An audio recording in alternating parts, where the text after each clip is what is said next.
What's happening, everybody? We back again, and we're rolling with our new series. We're basically going to go through some of the best drafts in NBA history.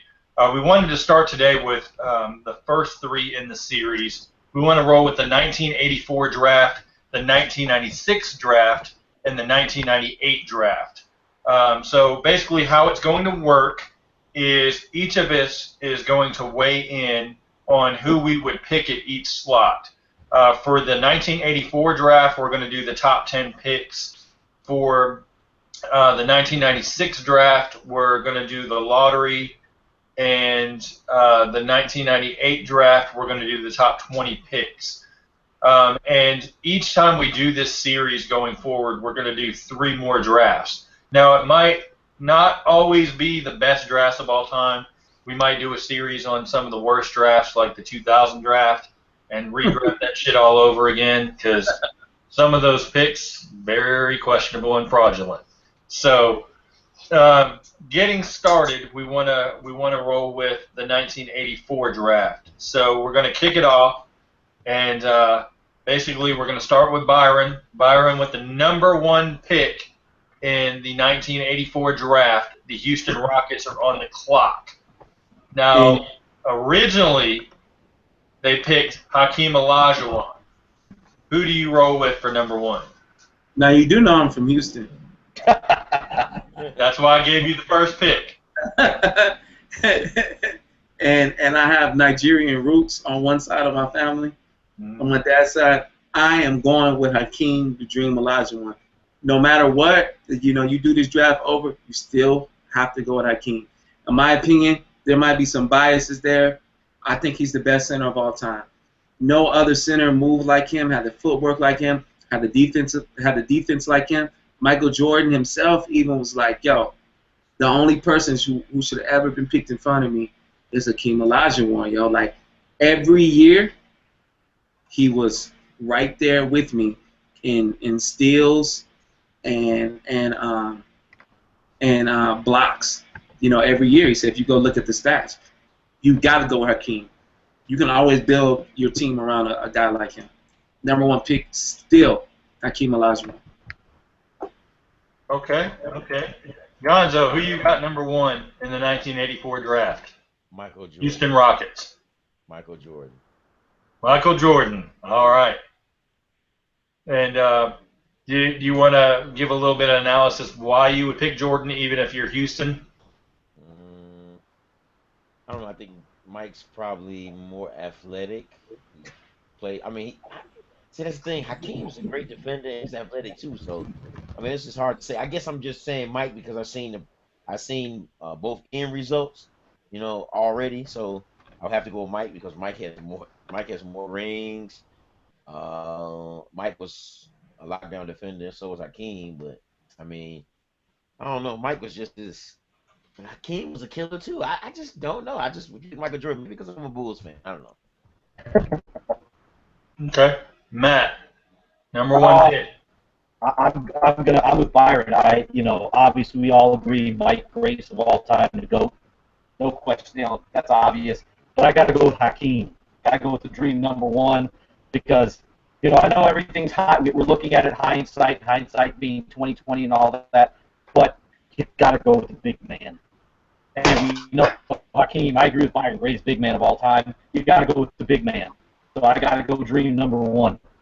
And this is no knock on Mike because I think Byron agrees. Obviously, we know how Gonzo feels. You'll agree. Mike's the greatest of all time. But in this draft, you still have to take Hakeem.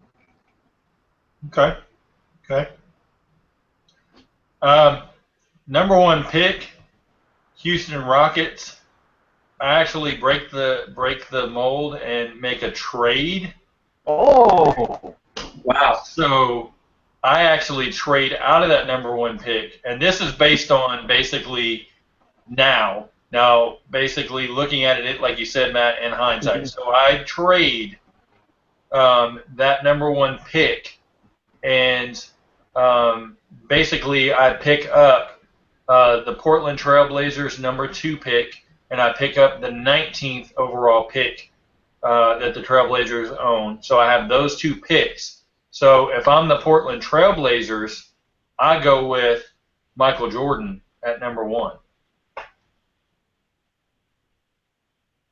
So if we're moving on to number 2, and technically it's the Portland Trailblazers, Sam Bowie was picked with the number 2 pick. Who do you guys got? I take this might shock y'all, but I'm gonna go and granted that seeing how Sam Bowie ended up being like a bust, I'm gonna go with another Sam Perkins, because if I'm Portland, of course everybody wants Hakeem in this draft. Portland also wants him because he's already played with Clyde Drexler before. Mm-hmm. You don't pick Michael Jordan with that pick because you have a phenomenal guard in Clyde Drexler who's still developing and is only going into his 2nd season. The reason why I say Sam Perkins is because he's a big man. He can go outside. He can shoot. I think he complements Clyde Drexler well, not to mention knowing the other pieces of the puzzle. Because people forget, Portland was a contender. They made it to the finals, and even in '91 when they lost to Los Angeles, they had the number 1 record in the league. When you have guys like Jerome Kersey in there, like who that team eventually becomes, you throw Sam Perkins in there, and you got a pretty good team. A young Sam Perkins too.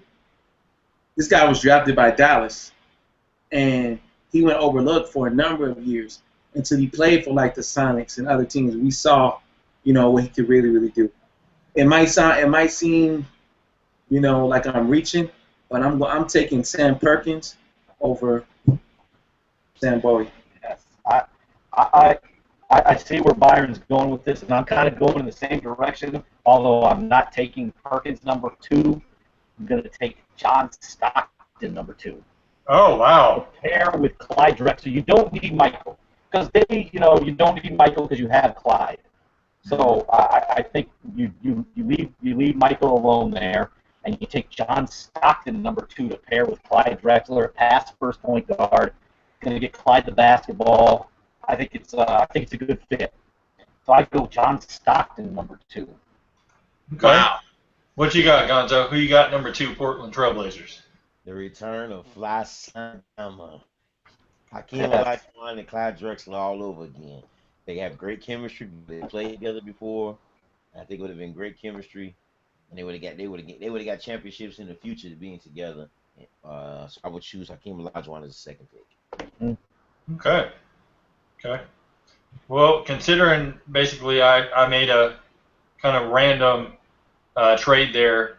Hakeem Olajuwon's my pick there, so that's easy enough for them. It kind of rewrites history and repeats history just in a different slot, and they get that extra pick later. Number 3, Chicago Bulls are on the clock. Who you got? Michael Jordan. Easy. I keep that exactly the way it is because, I always wish that the Rockets had a player like a Michael Jordan, like a LeBron James, like a Kobe Bryant, even. And I know now that it wasn't gonna work. Not to say that he wouldn't have been great with that organization, but I think that I keep Jordan number 3 in Chicago because it's picture perfect. It's just a fairy tale like career, and what the city needed that at that time. People talk about what Michael Jordan did, how he transcended basketball and was so, just accepted and so well received globally. But I think that people sometimes forget what he did for the city of Chicago and the image and the positive light that he brought to that city. I say you keep him in Chicago, and also, in that market, as he became sort of like an ambassador and carry the torch from a Dr. J. Set that city on fire. Also, I love the Jordan Pippen combo. I think it's just, I mean, it's outstanding. And I don't think that he would have been able to do what he did in the other markets, because if he goes to Portland, who's to say that he doesn't come off the bench, or if he goes to the Rockets, we just don't know. Any injury could have happened back then. That was a time where you tore your ACL. That was a career-ending injury. I say keep him in Chicago for the picture-perfect career and for what he brought. Mm-hmm. Okay. Yep. Obviously, I'm going Michael Jordan, number 3, with the Chicago Bulls. I mean, I know it sounds crazy, Byron and I doing that, just kind of keeping history somewhat the same with this pick, but I think even in hindsight, it makes sense. It would have made sense then, makes sense now, so I got to go with Michael at number 3. Okay. Gonzo? At number 3, I will go with Charles Barkley. Okay. I think basically with Chicago, I mean, at that point, I mean, I've already kind of picked Michael Jordan, Hakeem Olajuwon, so I'd have to go with, I don't really see where John Stockton would fit in. I'd probably say I take Charles in that spot as well. Just based off the history. Even though it takes him away from my 76ers and everything he did for them, I still can't get over the fact he wanted to get traded out of Philly to go to Phoenix. So for that, I slot him into the Chicago Bulls. Moving on, the Dallas Mavericks with the 4th pick. The 84 draft, how it went, they selected Sam Perkins. Byron, who you got? I'm gonna put Bowie there. Okay. That's what just because again. Even with his history though, because you can pick anybody out of the draft, 2nd round, anything that you want to. Even with his injury history, you're okay putting him at number 4. I will put him there, and I'm going to tell you why when we get to the further picks. Okay. If not, you know what? I would even say Mel Turpin, because I might move him up there because he was rather tall, pretty for defensive purposes and who he was. Yeah, Mel Turpin, okay, decent. I would either him or Bowie there, one of those big men there, because you got to remember this is the 80s where everybody wanted that big man. The concept was we pick a big man and we build around him. Everybody wanted that Jabbar, that that Moses Malone type of guy. So that's why I say Bowie or Turpin there. But I mean, for the sake of one concrete answer, we'll say, I'll keep that answer there. I'll keep Bowie right there. Okay. All right. What you got, Matt? I'm going Charles at number 4, the round of rebound. I'm going with Charles. Okay. 4. All right. Gonzo? Me, I really don't know who to pick in this situation, because at this point in time, anybody who goes to this team's career is probably going to go to shit anyway, because Dallas Mavericks fucking sucked at that time. So Right. Give him Sam Bowie. He was worthless. Can I throw something out there? Is it possible that if Bowie goes to another team, maybe he does not get hurt? Or was that just inevitable? I think it was inevitable. Yeah, he was already damaged goods by the time he was. Okay. Dallas Mavericks. I stick with Sam Perkins. Being able to stretch the floor a little bit, and I stick with Sam Perkins there. I see what you're doing, Pete. think I see what you're doing. You know what I'm going to do next. I think so. Yeah. With number 5, Philadelphia 76ers. Byron, who you got, man? Yes. Okay. And that slot, realistically, and knowing who that team had, I'm going to put.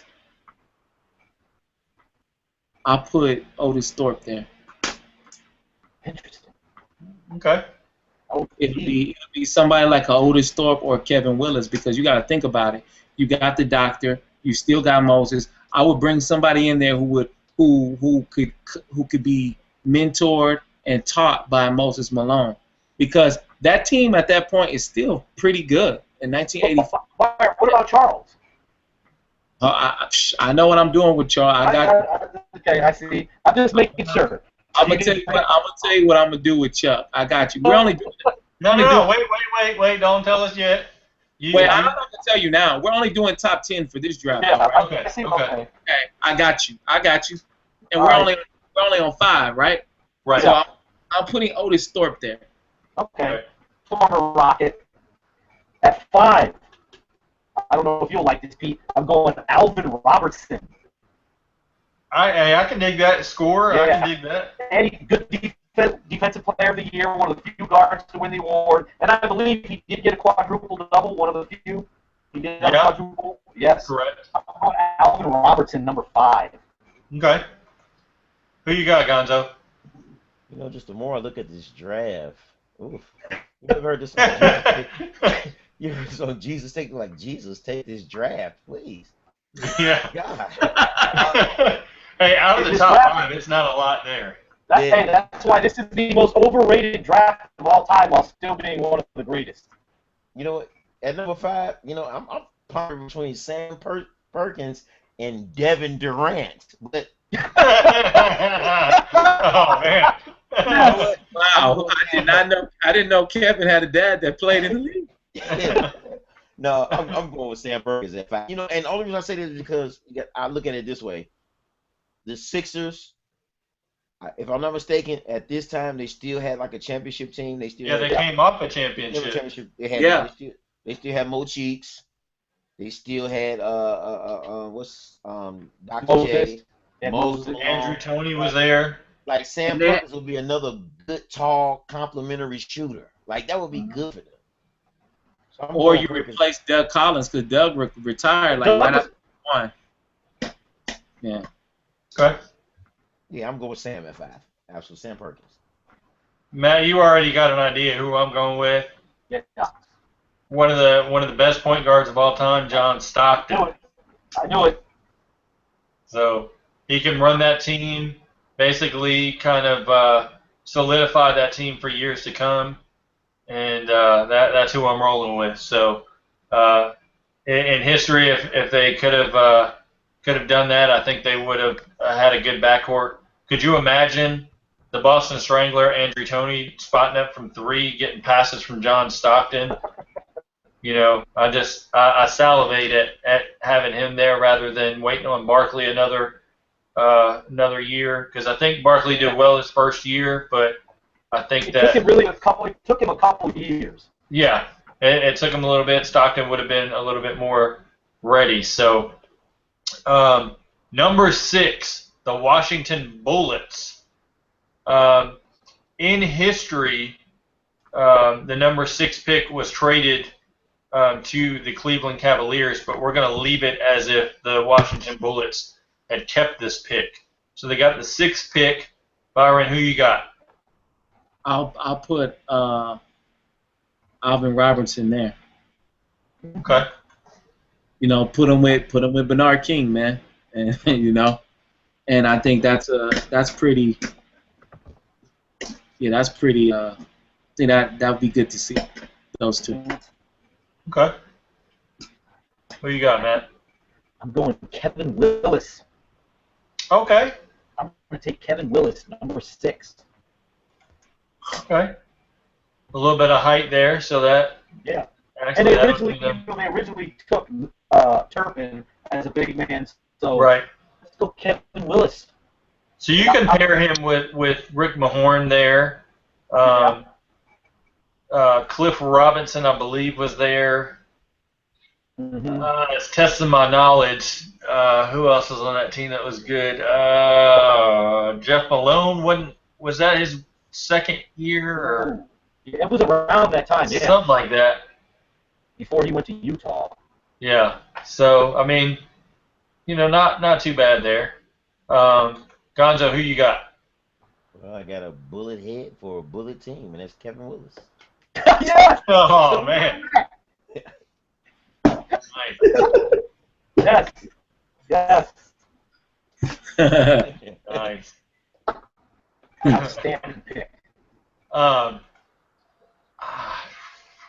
I got to go with a sleeper guy that actually did not get drafted until the bottom end of the second round. Rest in peace to Jerome Kersey, but you get elevated from the number 46 pick all the way up to number 6 to play the small forward spot. Outstanding pick. Looking at this list, I'm looking at and I forgot Kersey got drafted. And I've been looking at this list all today of these different drafts. I forgot about him. That's the one I missed. Jerome Kersey died? Yeah. Earlier, was it late last year or early this year? I think it was last year, right? He died last year in February. Oh wow. Wow. Yeah. Quick Right. I think it was right after the All-Star game. Or right after. Yeah, I think it was right after the All-Star game. Okay. Pete, quick question for you because you are a draft guy. Mm-hmm. Greg Wiltshire, and you probably know where I'm going with this. Is that Kyle Wiltshire's dad? Because I see Greg Wiltshire picked 43. Is that? It could be. I mean, I'd have to research it. Canada. I mean, that's not a common name, so. Yeah, that's why I asked. I figured maybe you would know. That's a question for another day, though. Yeah, that's his son. Yeah. Kyle's his son. Okay. Yeah. I did not know his dad was in the NBA. Yeah, he played for the Canadian national team too. So. Okay.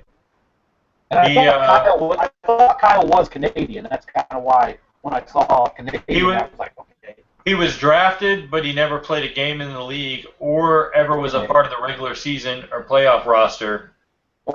He attended a number of pre-draft pre-season camps with the Pacers, the Clippers, and the Cavs, but he never made a NBA squad. I think we should say for those that don't know, there were not as many teams back then, obviously, like 25, 26 teams around that, and I want to get 24 teams, and there were like 4 rounds. Yeah. A lot of guys got picked, but that's enough about that because we could talk forever. Where are we at now? Are we at 8? We are at 7. Yep, 7. Okay.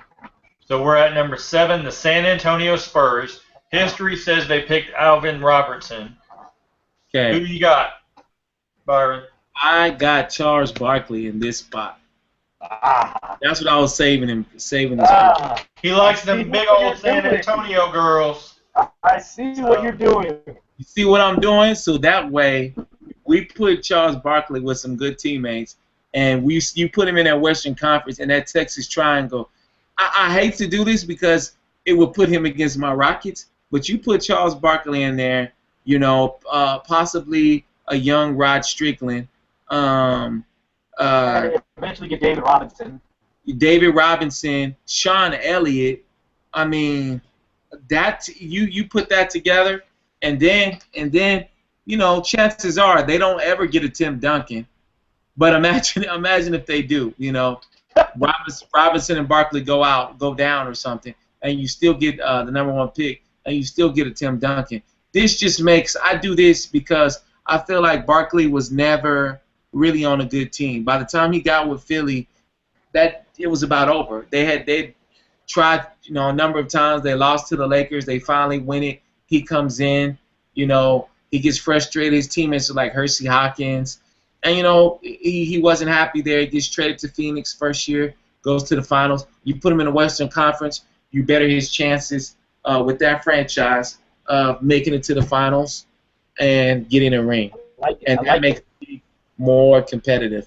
I think it's a little disrespectful for him to go that low, but I put him there so he's in a position to win. He wouldn't fit in Chicago, or he wouldn't win in Dallas, or even, we saw how it worked out with Philly. So I put Charles Barkley with the San Antonio Spurs. So you pair him with the Iceman. Which I don't know. I don't know if the Iceman was that year. Iceman was with Chicago. With Chicago. Did he? Oh, he got traded. That's right. Yeah, and that's why my number 7 pick. Good segue, Byron. Good segue, Pete. Because there is no more Iceman at number 7.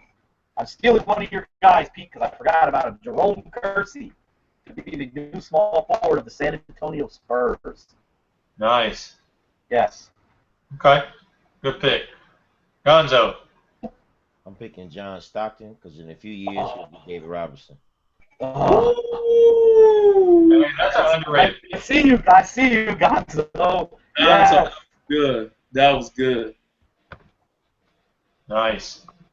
Let's see. We got number 8. We're getting down here in names, so it's getting a little thin. Thank God we only have 2 more picks left. To all you people out there, this is exactly why we went to top 10. As you see, this 84 draft class is very thin outside the top 10. We're going to have some tough decisions to make for 96 and 98 next, so that's why we're going to expand it out more. We got number 8. We got the Los Angeles Clippers. Enough said. Byron, who you got going to the Clippers? I wouldn't do that to John Stockton, so I'm going to say Kevin Willis. Damn. Oh, man. Hey, that's fair. Matt, who you got, man? I'm going, sorry, Byron, former Rocket great Otis Thorpe, number 8 to the Clippers. Okay. Gonzo? Well, I mean, since the Clippers were like complete ass at this time, I'm just going to give him something to sell some tickets because this guy could dunk. I'm going to give him Terrence Stansberry. Nice. Yes. Mr. Stansberry. Nice. Oh, man. Clippers. I got to actually go with Gonzo on this one. I got to have a little bit of excitement. I want to go ahead and start his Clippers career off a little earlier than originally planned. I go Kenny Fields. Okay.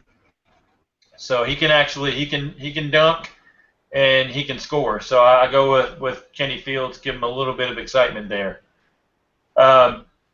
Number 9, we've got the Kansas City Kings before they made it to Sacramento. Yes. They originally picked Otis Thorpe. Who do they roll with? I say Jerome Kersey right there. Okay. Matt? I'm going Sam Perkins, Big Smooth, number 9, Kings. Okay. Gonzo? I'm going to leave Otis Thorpe where he's at. All right. I got Kevin Willis going there. So that leaves us to number 10. The 76ers have a second pick in the first round, and it's the final pick in this 84 redraft. So who you guys got, Byron? I'm going to do you a solid and put John Stockton in. Okay. You're welcome. Thank you. And he still ends up with Philadelphia, Pete. Yeah. Good pick, Byron. Nice. I like it. What you got, Matt? Ooh, this is a tough one, actually. Because really there aren't many. I'm debating between 2 guys here. I'll give you my 2. Both forward center type guy, Sam Bowie for the irony, basically, and Michael Cage. Nice. Michael Cage had a good career. Yeah. I think that's there. I think I'm going to go Michael Cage, though. Just because he was, I think he had a much better career than Sam Bowie. I'm going Michael Cage, number 10. Okay. And he originally was 14 to the Clippers. unfortunately. So yeah, Michael Cage to Philadelphia. Okay. Go ahead, Gonzo. Well, since I gave the Sixers Sam Perkins a shooter earlier, I want to give him Alvin Robertson at 10. Ooh. Okay. I like it. So I got to go ahead and um, I really want to lean towards Alvin Robertson here, but considering I picked John Stockton earlier, I don't want to double up on guards. So actually, in all actuality, I would leave Robertson to the next pick at the Hawks. And here I'm actually going to take a forward, and it's going to surprise a lot of people, but I actually think that he's a marginal role player, and considering that the Sixers don't really have a need for anybody, I'm going Tony Campbell here. Okay. So question, and maybe I'm thinking Tony Campbell at one time he was part of that inaugural Minnesota Timberwolves team. Correct. Yes. Yeah. He basically he's the he was their all-time scoring record with almost like 5,000 points. Okay. So good NBA player. Yeah. So basically, not having a need if you're the Sixers, I figured they could fit somebody in that will basically step in, in a year or two. So basically gives them a good foundation player for the future. All right. Well, that wraps up the '84 draft. Since we kind of had to struggle to find some guys in there, to say the least. So basically, we're going to roll through to the 1996 draft. Now, I remember this draft vividly. We're in the '80s drafts. I struggle a little bit. The greatest draft of all time, right here. Greatest NBA draft. You can put it up there. I've heard people say the 2003 draft. I mean, there's a lot of drafts. It's your own, own point of view. Personally, it's my one of, I would say my favorite draft. So we're actually going to do the entire lottery for this this is going to be for this draft. So it's the we're best gonna draft ever. So I'm not mad. We're going to start it off with this one, and because it's my Sixers, I get to pick first. Go ahead. The 76ers, I'm staying with history. I take Allen Iverson. So, Byron, go. You're next, man. I love Allen Iverson and that. I love the history of that. It's beautiful. I think this one is tough for me, man. This one is hard, yo. You better not pick Eric Dampier or something. I'm gonna have to. No. I mean, it would be disrespect.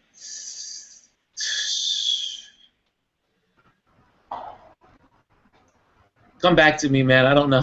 I'll go. Let me do it. All right, go, Matt. You've got the question. I've got the answer. Allen Iverson. He has to go number one still. Okay. Yes. What you got? What you got, Gonzo? You still got Iverson number one? Absolutely. Okay. I've been more to Philly. It wasn't just basketball. He had a real connection to Philadelphia. Yeah. Absolutely. So you definitely got to keep him at that spot. Hey, Byron, you're on the clock, bro. Okay. I want to put him there, but it's just like, man, Come on, Byron. I got that mute button ready, boy. I got that mute button ready. I'm gonna leave him there. I'll leave Allen Iverson. That mute button, I was getting. If you pick somebody like Marcus Camby there, you were getting that mute button. Hell no, bro. Hell no. Okay. All right. Speaking of Marcus Camby, the Toronto Raptors selected Marcus Camby at number 2 overall. Allen Iverson on a tip, like a tip, and he climbed his face and dunked on him. Yeah. Rookie year. I'm not going to take the first pick on this one. I just wanted to take the first pick because it was the Sixers. I'll go with this one. And some of these picks may be kind of out there. Okay. They have we know they have Damon Stoudemire, Rookie of the Year the previous year. Right. Marcus Camby was not a bad pick, but I'm actually going to go Sharif Abdul-Rahim right here at number 2. Okay, so he jumps up a spot. Yeah, I think I go Sharif Abdul-Rahim right here because he was really, really nice. For all those who don't know, he just happened to be on a really bad team when he came out. Just keep him in Canada his whole career. Why don't you? He went to Atlanta. He was an all-star in Atlanta, I believe. But for his years in Vancouver, the dude could play. Yeah, he was in the 01 All-Star game, something like that, I think. Yeah, he was good. I've seen him play in person before, and he's pretty impressive. Yeah, I'm going Raheem. Okay. Byron, who you got? Uh, Now keep in mind that Marcus Camby was taken with Toronto, so you can rewrite history here. Right. I'm gonna put Sharif Abdul-Rahim there too, and the reason why I'm doing that is because we're doing the '98 draft next, and that's my reason. That's the method to my madness. But I'm gonna go with Sharif Abdul-Rahim because I don't think that Camby really came in and gave them the results, or he didn't fit the team. He didn't give them what they were looking for. He was kind of like the Joe Smith of that draft, I think. You know what I mean? Joe Smith went #1 out of Maryland the year before. He never really produced. He kind of bounced around and kind of faded out. So I'm gonna give that to Sharif Abdul-Rahim. Okay. Gonzo, who you got? See, I think the reason why Camby's career was kind of ended, well, I don't say ended, but his stats declined a lot because he got traded to New York. New York changed his role and made him play more defensive, and they didn't need as much scoring because they had Larry Johnson, they had Allen Houston, they had Latrell Sprewell, so they didn't need him to score as much. But I think he would have been a 20-10 guy. So, and let's be honest, Toronto Raptors or Vancouver Grizzlies, they weren't going to be shit at this time anyway. No. You know, so I'm going to leave it like this. I'm going to leave Camby at 2. And you know what, Gonzo, they needed a defensive guy too. And that, Gonzo, actually, that segues me to my reasoning for this pick. The Toronto Raptors weren't going to be anything that was worth a threat in 96, 97. They basically finished last in the division. And so, you know, they really needed a spark with this one, and they needed a big man. So, because I felt like they had Damon Stoudemire, so they had their guard. They needed a big man. I think they reach here and basically take a year earlier flyer on a high schooler and take Jermaine O'Neal. Okay, I like your thinking. I like that. Yeah. I was gonna say that at first, but I was like, nah. But I like that one. I do. Yeah, I like your thinking. I got number 3 for you. I'm pulling a Pete Toll.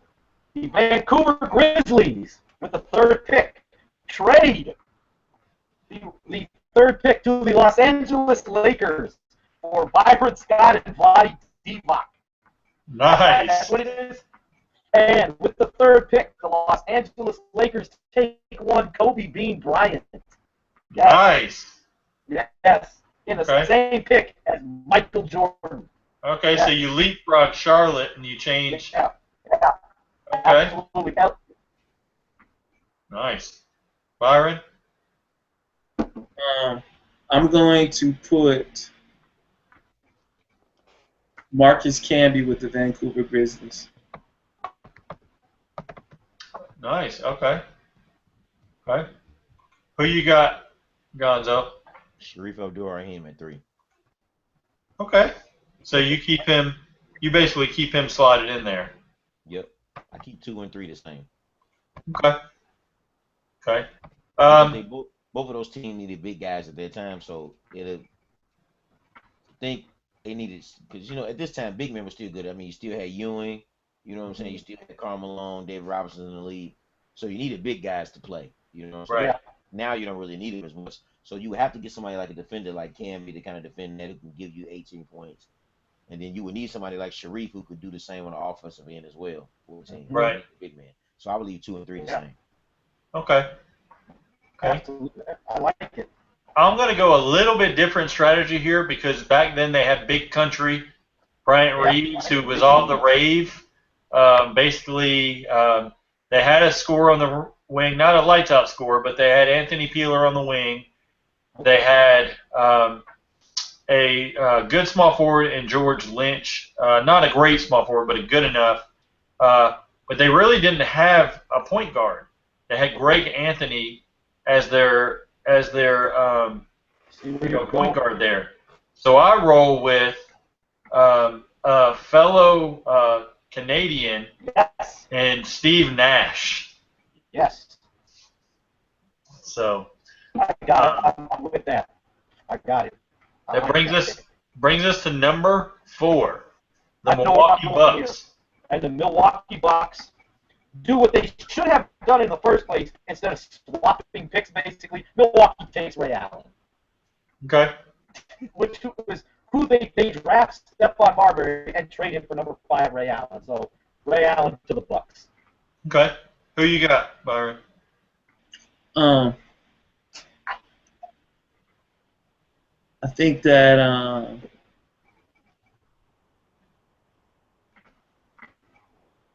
I keep Steph there, but I'm gonna say keep Steph at 4. Okay. No trading, no rights, none of that. So Marbury stays to the Bucks. Yeah, I keep Stephon Marbury with the Bucks because I never quite got over him for leaving that team in the way he did, or demanding that trade and wanting out of there. Because here's the thing, though, remember, he left because he really didn't want to play second fiddle to KG, right? Right. Right. But here's the thing. KG is the one that told them to make the trade and bring him in there because that was his boy. Yeah. And look what he did. But now he goes to Milwaukee and he's got to play second fiddle to the big dog. Because Big Dog was their guy. Yeah, Glenn Robinson was their draft pick 94 draft. So I remember Big Dog. Yeah, Glenn Robinson was nice. They had Ben Baker there too. They had Ben Baker because they made that trade, and they had Ben Baker that year too. But my point is this. No, that was Ben Baker's. Yeah, that was Ben Baker's original team. I'm sorry, but Ben Baker was I keep him with Ben Baker. I keep him with Big Dog Glenn Robinson because he's a rookie, and I think that I always thought that guy either he wasn't as good as he thought he was, or he was underachieving the whole time because I feel like he never reached his potential. This was a guy who thought he was going to be the number 1 pick and thought he was better than Allen Iverson or thought he rivaled him.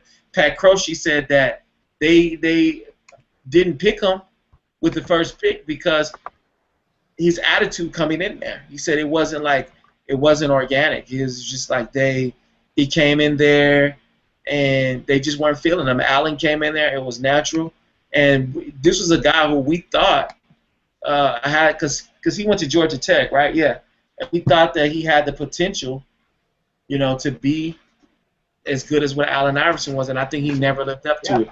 So I say you keep him with that Bucks team, you make him work, and you let Ray Allen play with the guy he eventually ended up playing with anyway, and Minnesota, and I think that's a better tandem than the other way around, than KG and Marbury. I think Byron's on. One thing I'll say, I think Marbury would have made more of an impact in year 1 than Ray Allen did. Just because Marbury would have had the ball in his hands from day 1. Okay. Right. So I'll say that. Not a bad pick. But you still got you still at that time you had what was his name, Gugliotta. Yeah. Yeah, and it wasn't until a couple, and then obviously history isn't the same, and they probably don't go after Sam Cassell a few years later. But that's for another day. Good pick, though. Okay. Who you got, Gonzo? Ray Allen at 4. Okay. Okay. So basically, Milwaukee gets him. There's no trade between them and Minnesota. Okay. Okay. Milwaukee Bucks. I gotta stick with the trend. I gotta go with don't make the trade for Marbury. Just go ahead and take Allen at number 4. Call it a day. Yeah. Number 5. That leads us to Minnesota, Yes. where Allen was picked. Yeah. And he's off the board now. For Yep. me, you and Gonzo. They needed a point guard, and this is where you go. Mr. Steve Nash. Okay. Number 5. So you take Nash over Marbury. Absolutely. Okay. Absolutely. Byron? I think I already made that clear. Like I would say, you know what? To make it more interesting since we're doing the '98 draft after that, Okay. I'm going to say I'm gonna put Steve Nash there too, Okay. and then you're gonna see why when we do the next group. Nice. Okay. Who you got, Gonzo? At number 5, I put Kobe Bryant with Kevin Garnett. Ooh, Okay. I like it. Nice. I like it. Oh, that was smart. Nice. Okay. Minnesota. Interesting here. They essentially need a point guard, but I basically took Steve Nash off the board. I wasn't a big fan of Marbury there. So I've got to go with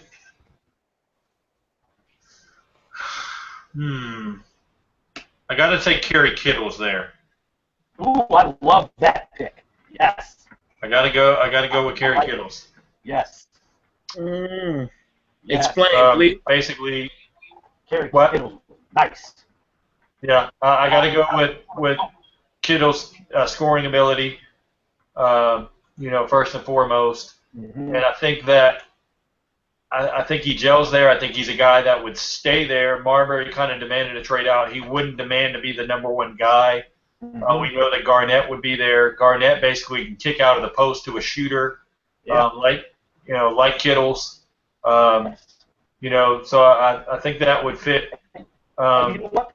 Kerry Kittles, I think, is a multiple-time All-Star if he goes to Minnesota that year. Well, and then I think so. with Kittles being there, you already have a Terry Porter. So Terry Porter can basically hold that point guard spot for another year. Yeah. And they can get by. Mm-hmm. Absolutely. I like that pick. So. And that's exactly what. Good segue because that's where I'm going with Boston. Kerry Kittles, number 6. Boston Celtics, number 6. Yeah. So you got Kerry Kittles. Okay. Yes. Okay. Byron, who you got? Real quick, at the time, that Kerry Kittles and Kobe were probably my 2 favorite guys out of that draft. Because Byron and I were both freshmen in high school. Gonzo, you were probably around that time as well. Yeah, I was. A couple years. Yeah. Yeah. Kerry Kittles and Kobe were my guy. And I watched Kerry Kittles at Villanova. I really liked him. He was probably my favorite player going into that draft. I really liked him. 6'6", 6'7", could handle it, shoot. Unfortunately, one sock up, one sock down. If anybody remembers that. Yeah. Yeah. Unfortunately for me, I was not able to watch this draft live. Shout out to my father's not alive, but shout out to my mom who decided not to get cable for that year, and so I did not get to see it live, and so did not hear about it until I had to read the freaking newspaper about Kobe Bryant basically what was called the steal of the draft. So, but we'll talk about that another time. Anyway, on to the Boston Celtics number 6 pick. Who you got, Byron? I have Ray Allen, Walter Ray Allen. Wow, the irony. I like it. Okay. Gonzo? Rick Pitino was the coach at the time. I'm quite sure he would have chosen another Kentucky player. So No, he came the next year. Okay, well, I mean Antoine Walker. I keep him still at 6. Okay. Now my pick for this, and I don't pick Antoine Walker because I want to go ahead and spoil the Kentucky connection, that Rick Pitino tried to build when he came in there. With the number 6 pick, I go Kobe Bryant. Ooh. Boston. And nice. with this, and basically all that animosity that Boston fans have for Kobe Bryant now turns to love. So and it's a place Kobe would have went to coming out of high school. And it's a team that he would have went to. Yeah. And basically, Kobe would have slotted right in next to Rick Fox as the 2 guard.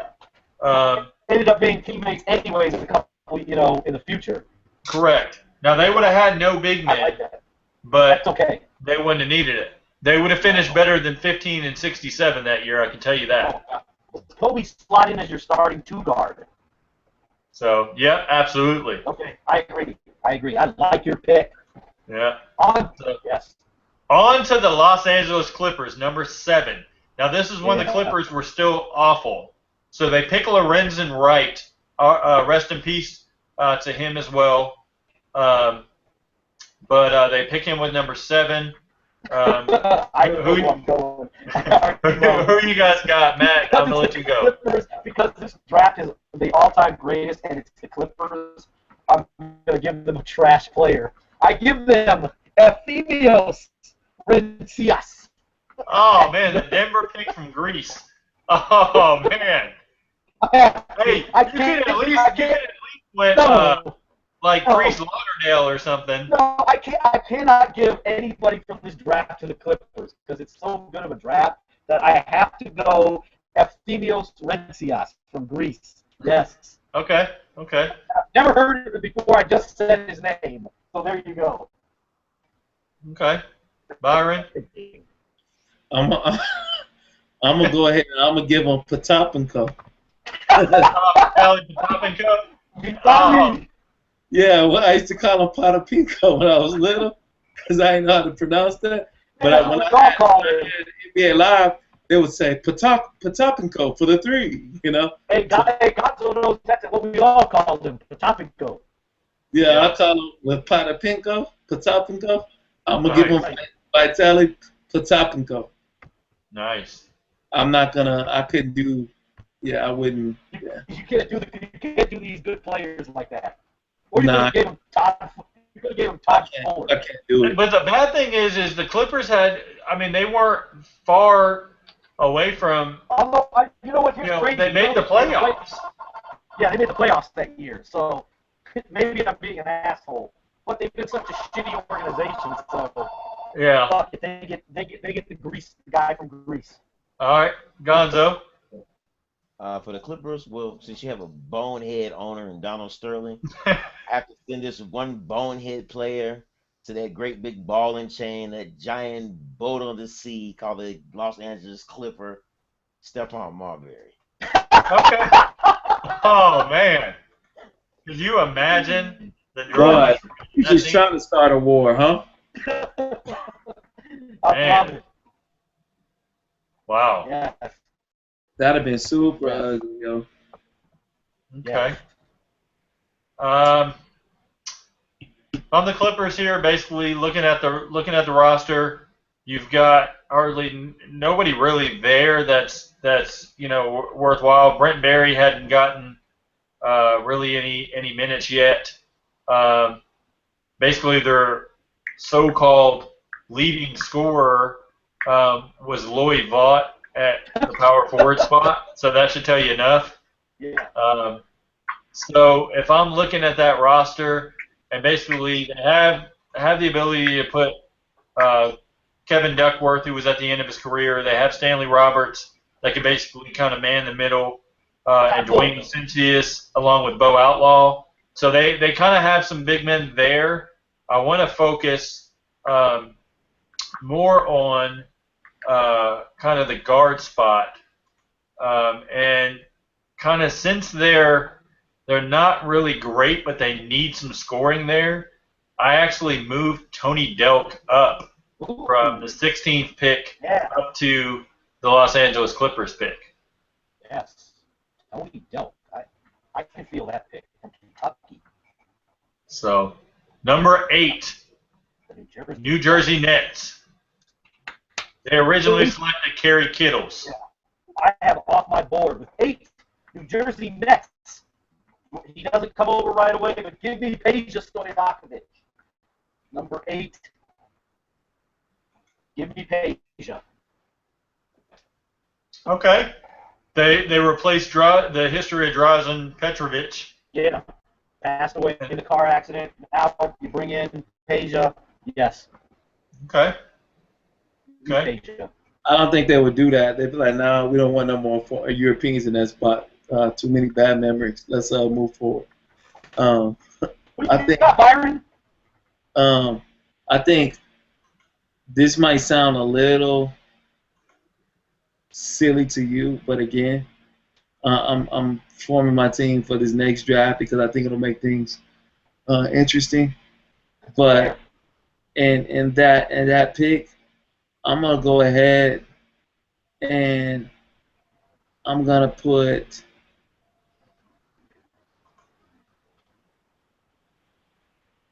Todd Fuller there. Oh man, jeez. Oh. Todd Fuller. And then, now they have the only score they had. They have to play Jim Jackson and Kendall Gill together. I know. You know what Byron's really doing here?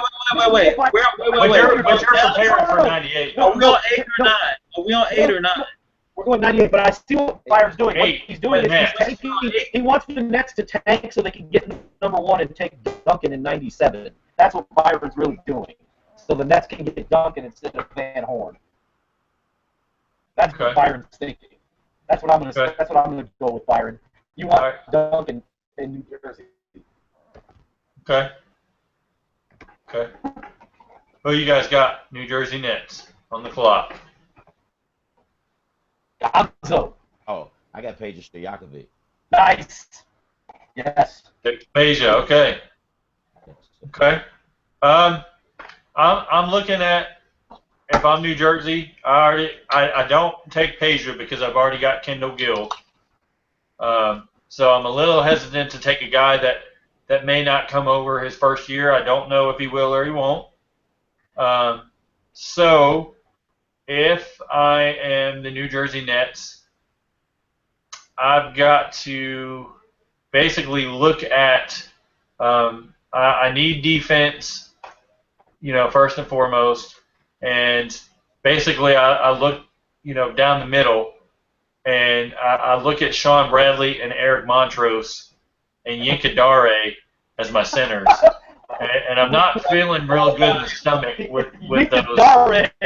I'm not feeling really good with any of those guys there. So I take a reach and I look for a guy that's was touted to be a defensive guy in Eric Dampier. Okay. He went 10 originally, so that works. That's a good pick. Yeah. And he had a good career. Yeah. He was not a bum. Okay. Number 9, we got the Dallas Mavericks. Samaki Walker was picked there. Yeah. I'm passing on Samaki, and I'm going Marcus Camby at number 9 for the Dallas Mavericks. Okay. All come into play for night. Well, no, it won't. But give me Marcus Camby number 9. Okay. Yeah. Okay. Who you got, Byron?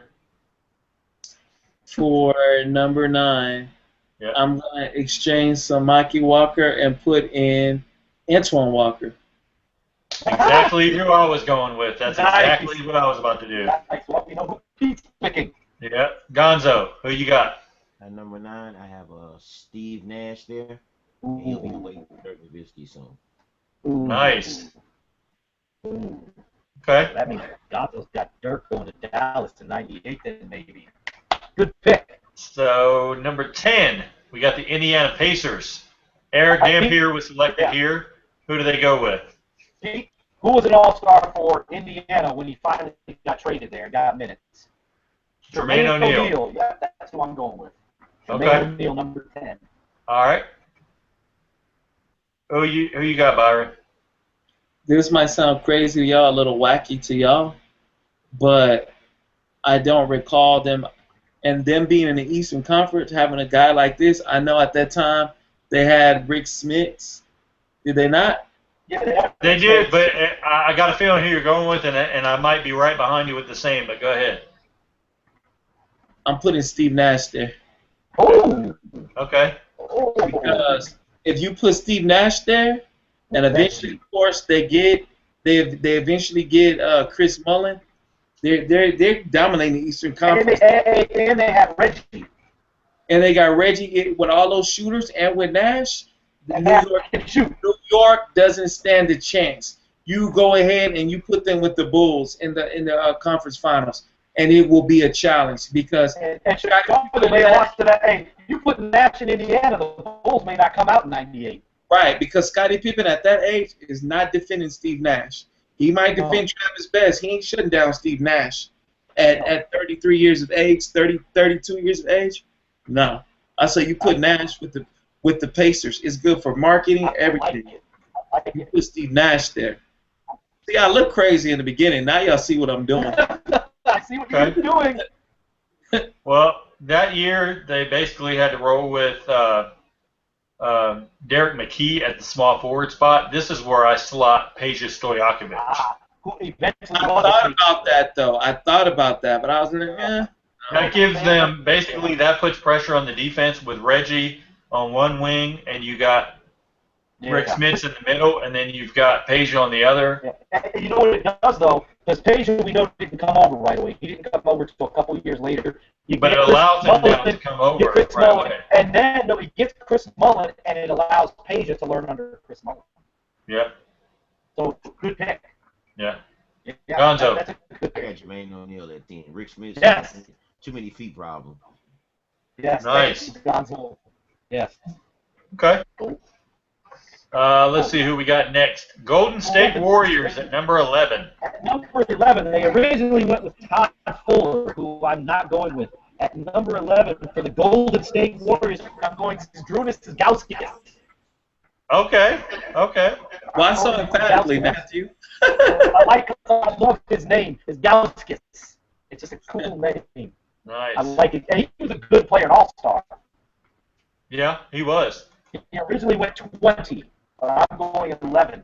Golden State Warriors takes Zdrunas Ilgauskas. Okay. Who you got, Byron? I'm putting Kerry Kittles right there. Nice. Because at that time you still got Tim Hardaway. I think Chris Webber was done. He was already a bullet then. Yeah, but you got Tim Hardaway there. I believe Chris Mullin is still there, and I think you put in that two guard that they missed out on when they traded for Webber for Hardaway. I think you put him there, and he runs that floor with the Tim Hardaway in his prime. Okay. I think Hardaway was in Miami at that time. Was he? Yeah. Tim Hardaway was traded to Miami. 95, 96, I think, was Hardaway. Yeah. 90, yeah. Yeah. No. Was he? Yeah, he was. Well, okay, we still gonna put Kerry. Remember that was our freshman year when Chicago played Miami in the conference. That's right. It went 6 games, I believe, in Hardaway and Zoe. Yeah, okay. I still put Kerry Kittles there though. Yeah, that's a good pick. P.J. Brown, Vashawn Leonard. I like Kerry Kittles there. Okay. Gonzo. Golden State. They had whatever. I'm gonna go Eric Dampier. Okay.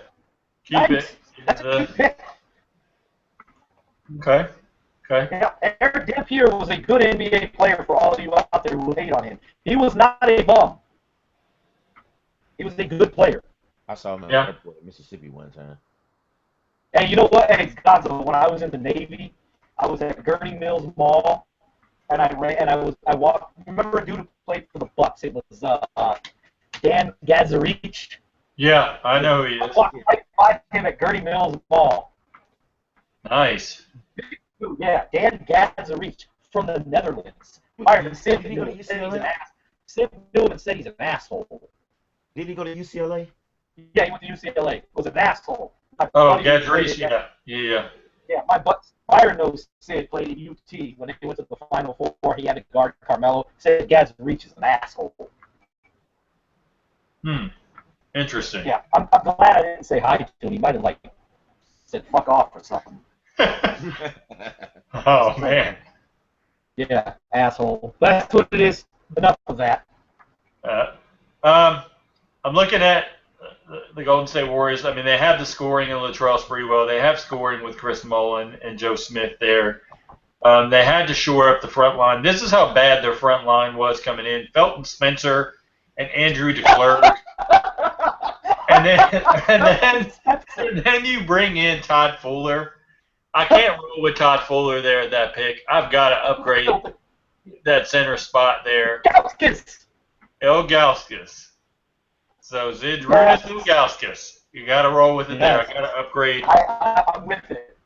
So I'm with it. Yeah, I like the next. I'm gonna shock all y'all with my next pick. Cleveland Cavaliers, number 12. I'm gonna roll the dice, and he moves way up from the second round. Shandon Anderson, number 12 to Cleveland. Wow. Okay. Does he play the small forward or the 2 guard? Doesn't matter. He can play both because he defends. Okay. Byron knows he was with Utah. Was a good player for them, and wasn't Shandon Anderson a really good player for the Rockets, Byron?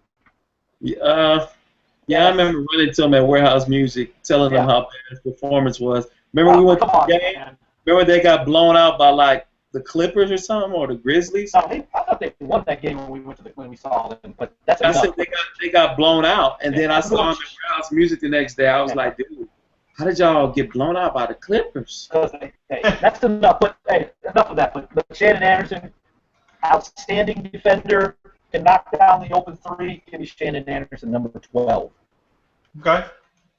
Who you got, Byron? I'm going to say. I'm just going to give the people. You know what? Because it doesn't change anything, I'm going to leave Potapinko right there. Potapinko. I'm going to leave him right where he is. Fair enough. No. I take that back. I put Eric Dampier there. Okay. Who you got, Gonzo? Zydrunas Ilgauskas. Okay. To Cleveland. Yep. Who was originally drafted by Cleveland at 20. Good pick. Yeah, he gets later in the draft. He gets picked by them. Yeah, he deserves to move up in that draft, definitely. I think every team was drafted. Yeah, he was good. Ilgauskas was nice. Yeah. And he had the foot problems, but once he got those under control, he came back from the foot injury and was an all-star. Yeah. So yeah, that's an outstanding pick. Okay. Team. It's your turn. Golden State Warriors here. No. Cleveland. Cleveland. Oh, sorry. Yeah, Cleveland. Sorry. You just did Cleveland. No, I didn't go there. Cleveland. He hasn't gone number 12 yet. Oh, okay, my bad. No wow. Center prospect or power forward is basically what I'm looking at because I have Terrell Brandon, Bobby Phills, and Chris Mills kind of on the wings and at the front guard. I actually take a reach, and based on the potential back then, okay, I will take Walter McCarty there. That's not a bad pick. You know, I thought him and John Wallace were going to be so good when I was. That's what I'm saying, based on the potential. Yeah, I like it. That's you put the upside pick. I like it. Charlotte Hornets. Now, they made history here because they picked Kobe Bryant. Yeah, and they immediately shipped him to the Lakers for Vlade Divac. Who do you guys got? If Charlotte keeps this pick, or does Charlotte make a trade with this pick? They keep the pick, and in my redraft, they're very fortunate here because they go Stephon Marbury at number 13. I have not picked Marbury off my board yet. He now goes number 13. Okay. It's crazy. Marbury 13. Steal of the draft, actually, now. Okay. Flip of everything, the way it worked out, this ends up being the steal of the draft. Nice. Marbury to the Hornets. Okay. Who you got, Byron? I'm gonna keep history as is, and nobody knows what the logo is doing, and he still gets that steal. That trade goes to Charlotte, which goes to LA, Nice. and we keep it exactly the way it is. Yep. Byron, you're on the same thinking as me. I just had to make him trade at number 3. I like your thinking, though. Yes. Okay. Gonzo, who you got, man? Let's see. The rest of these guys are really screwed. At 3, at 13, give me John Wallace. Ah, Nice. yeah. Nice upside pick. Okay. And hey, all of us are around the same age, and we all remember Kentucky versus Syracuse, right? Yes. Absolutely. In Give me 96. John Wallace. All 4 of us thought John. Like, I was shocked when John Wallace fell as far as I thought John Wallace would go top 5. But you know what? I had a friend back then. I was like, John Wallace is gonna be good. He was like, bro, he's not gonna be that good. He ain't that good. He was telling me then. I was like, nah, man, he's going top. He's going top, and he didn't. He was lucky. He was lucky. I remember having his rookie card. Like, man, this is gonna be worse on one day. Boy, was I wrong. Now, history shows, obviously, that Kobe Bryant was the pick here, and he got traded for Vlade. Yep. So, since Kobe is off my board, they can't get Vlade D-Box. So, basically, if they don't get Vlade, I need, some type of pick here that's basically going to, solidify Del Curry as a shooter, Glenn Rice as a scorer shooter, and Anthony Mason, who's going to help them out. So I need a facilitator. I actually take a reach here and go. Most people here, if they were looking at a point guard that's left on the board, would look at Derek Fisher. I actually leapfrog Derek Fisher and go for the passing ability of Moochie Norris. I make a shocking pick. I like the pick. Real quick though, and you know what? Byron and I are going to like this because both of us know Moochie personally. Hold on, Matt. Can I tell my story, please, real quick? Go ahead. I'm gonna tell you why I respect Moochie, and I'm not opposed to that. I'm gonna give it simple. Matt tells me Moochie starts hooping at the gym that they frequent. I go up there. I'm guarding Mooch. Mooch is guarding me. I want to make a name for myself. This is why I'm not mad at that pick. I'm like, man, I'm about to dog the hell out of Moochie Norris.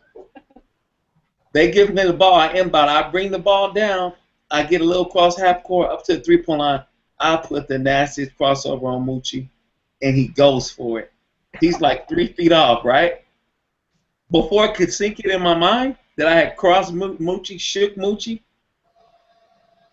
and I could make my move, he was already back on me. And I missed the jumper, and I pulled up, I missed the jumper, and he says to me, and after that set him off. He scored every other bucket on me. They won the game. And after the game, he's like, hey, young fella, nice move. So I am not opposed to that pick because Moochie can ball. And this was old Moochie. This was retired Moochie. This was 37-year-old Moochie. This was 37-year-old Moochie. Hey, let Byron will agree with me. And Moochie Norris is one of the nicest people you will meet. Oh. He's very down to earth. Very good man. A lot of hatred went towards Moochie. Like a lot of people thought Moochie's good. Moochie could hoop. Moochie was nice. Mm-hmm. That's why I take him. I take him a little bit higher than most people probably would have. Most people are probably like, "What are you doing right now?" But I do it for the defensive ability and being able to get guys. Basically his speed allowed him to get in the lane, and he can set some of those guys up like a Glenn Rice, Del Curry, um, you know, players like that. So, Yeah. final pick in the '96 draft lottery goes to the Sacramento Kings. Oh, fuck. So I gotta pick this because I hate the fucking Kings because they're the worst franchise in the sport. I'm gonna give a funny pick here. I gotta find the dumbest name I can find in this draft. I'm Martin gonna go. Murasek. No, I'm gonna go at number 14 to the Sacramento Kings. Jeff Nordgaard from Poland. Oh man. Boy, you cool young boy. Oh, You're man. cool. I could have went Alma Haskell, but I went with my guy Jeff Nordgaard. But they weren't that bad back then. It doesn't matter. I can't. Oh man. Yeah, hindsight. I'm using it. The Kings are a horrible franchise. I could have went with Reese Lauderdale. Okay. All right, Byron, who you got, man? Okay. I think I still have. I didn't use Samaki Walker. I don't think. So I'm gonna put him there, and you're gonna see why. So, but that's my story, and I'm sticking to it. Okay. Gonzo. Somebody, Jeff McGinnis. Wow.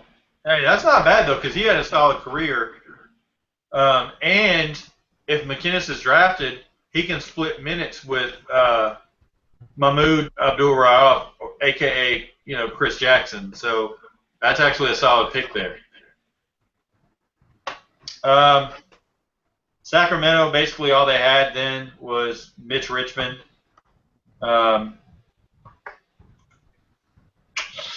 to look at potential there, and looking at their small forward spot. I gotta go John Wallace there because of the potential. Yeah. Coming out of Syracuse. Basically that championship game put him on the map, so to speak. So John Wallace there. That wraps up the '96 draft. It sets us up to 2 years later, and we roll into the 1998 draft. We were just doing a lottery? Yeah, we were just doing the lottery there. Oh, man. Can I say something real quick? I just want to hit y'all with some bangers. This is what I was going to do. This is what I was waiting for. Oh, okay. Seeing how New York had the 18th and the 19th, I was going to put Jermaine O'Neal and Stojakovic there. Nice. Reason being, and I would put Elgaskis and if y'all told me it was lottery, I would have might have done it differently. But I really think that if you put Stojakovic and O'Neal on the Knicks with those consecutive picks, then not to mention you got Allen Houston, you got Larry Johnson, who's too old, who's not grandmama anymore.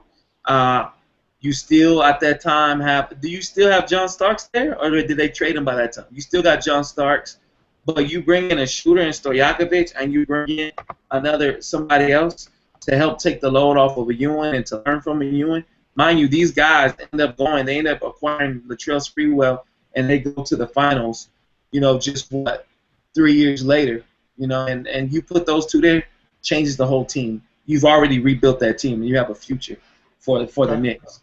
So that leads us to the '98 draft. This draft, we're going to go the entire first round. Oh, wow.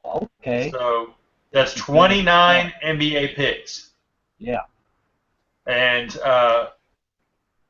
trades are open, but I mean, if we really want to, we can kind of go with history, basically, kind of how they're slotted. The '98 draft, basically, the Los Angeles Clippers had the first pick in that draft. So Let me Whoever take wants to number go one. first. I'm gonna take. I'll go take number first. one. I'll go Come first. on, Bart. Go ahead. This time, it's a Nigerian for number one. So just let me. This time, I am going. Bart, real quick, Bart. Bart, no. Do the voice. No. Come on, man. It gets a kick out of everybody. It's entertainment. The people what they want, Byron. Do it. The people don't want that. You want that. Give the person I do, what they want. but so do the people want it. I want it, and everybody else wants it. No. I saw the chat room when you did it the last time, and they were rolling. They were laughing. You got to do it. This time, I am not going with the Nigerian. You know what I mean? I can't. This boy, he was worse than Kwame Brown. This boy has so much. I'm ashamed that he's a Nigerian. I'm ashamed. Like, you know, like, you can't bring Olawokandi up to Hakeem Olajuwon. You know, you better not do that, dog. You be like, Hakeem, what about Michael Olo? Oh, no. Don't say that name to me. That boy, he cannot play basketball. I tried to teach him. He will not listen to me. He's dumb. He's like the White Hour. He is stupid. That boy, he's so dumb. No, I cannot do Olawokandi. The worst, next to Kwame Brown, the absolute worst first pick ever. Ever. I'm going to go with, this is going to sound weird to y'all, but what made sense at the time, Jameson. Antoine Jameson, number one pick. Wow. It made sense at the time, man. I'm taking Jameson. Okay. Mm-hmm. I Matt. got to do this. And Byron is really going to hate me for this. Because you know how I feel about the Clippers at this point in time. With the number one pick, the Los Angeles Clippers go with the big man. From Nigeria, Michael Olawokandi, number one. I had to do it. I cannot give the Clippers a good player. Okay. Gonzo?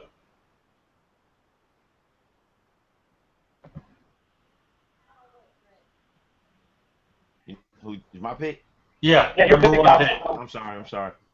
I'm leaving. I mean, it's the Clippers. They weren't shit then. They ain't shit now. I mean, Michael Olawokandi. They deserve it.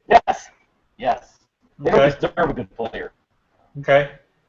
I actually, with the number one pick, I can't do as bad as the Clippers were, and I hate Donald Sterling. I still can't, that bad. I've got to take a reach for them in that draft, and I'd go with Rafe LaFrentz over Michael Olawokandi. Sorry. So got to go with Rafe LaFrentz, number one. That's just as bad of a pick. It's bad, but it's not as bad as Olawokandi. No. Yeah. I'm still doing them bad, but at least they can get some kind of score. You just can't reward the Clippers with a good player here. You cannot do it at this time. I can't do that. No. I'm with you. So, well, I mean, Jameson, I think awarded him with a good player. You awarded him with a good player. Well, because, I mean, think about it, though. What did he do? Like, what did Jameson... I don't think the franchise that bad that I just can't do it. I mean, the reason why I put Jameson there, you put him in a good market. You put him on that team. He has the potential. He has free course to show his potential, and he can get a good trade out of there. He can leave as a free agent and go somewhere. That's a good place for him to shine at that time in that era. All right. Well, that rolls us into the number 2 pick, the Vancouver Grizzlies. Vancouver Grizzlies. Okay, so I'm going to take this one. I gave him. Should we wait? What I give?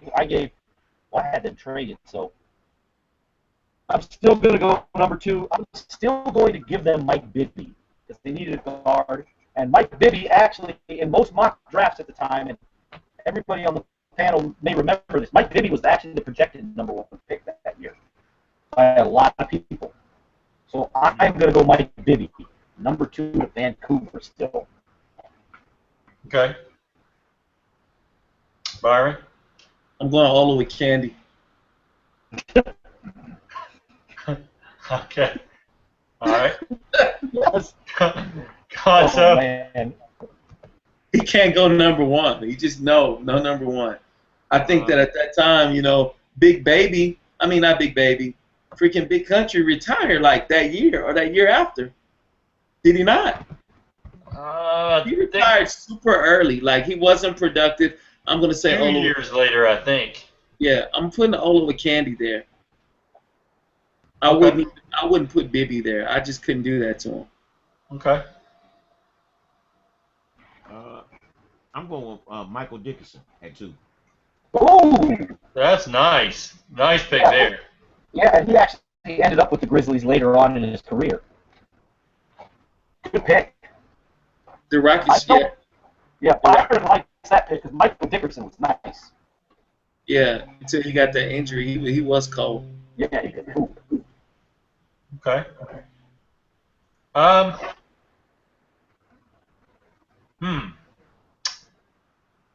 Looking at their roster, I go ahead and I've got to slide in a shooting guard there, and I go with Vince Carter jumping up to number 2 to the Vancouver Grizzlies. And the reason I put Vince Carter there, basically, Felipe Lopez, as we all know, was the biggest flop. Oh, God. And he was older than he thought they said he was. Right. And I can justify it because they could, in that free agency, they could have gone out and got a point guard, in that free agency to kind of hold over for another season. Because we all know Vancouver that year went 8-42.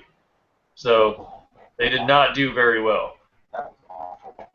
Yeah. So one of the worst teams in NBA history there. Yeah, So absolutely. rolling to number 3, the Denver Nuggets. Yeah, I've got this one, and I told the chat I've got a doozy for him because I don't like Denver at this time either. So I'm gonna go number 3, Vladimir Stepania. Stepania? Oh man, Yeah.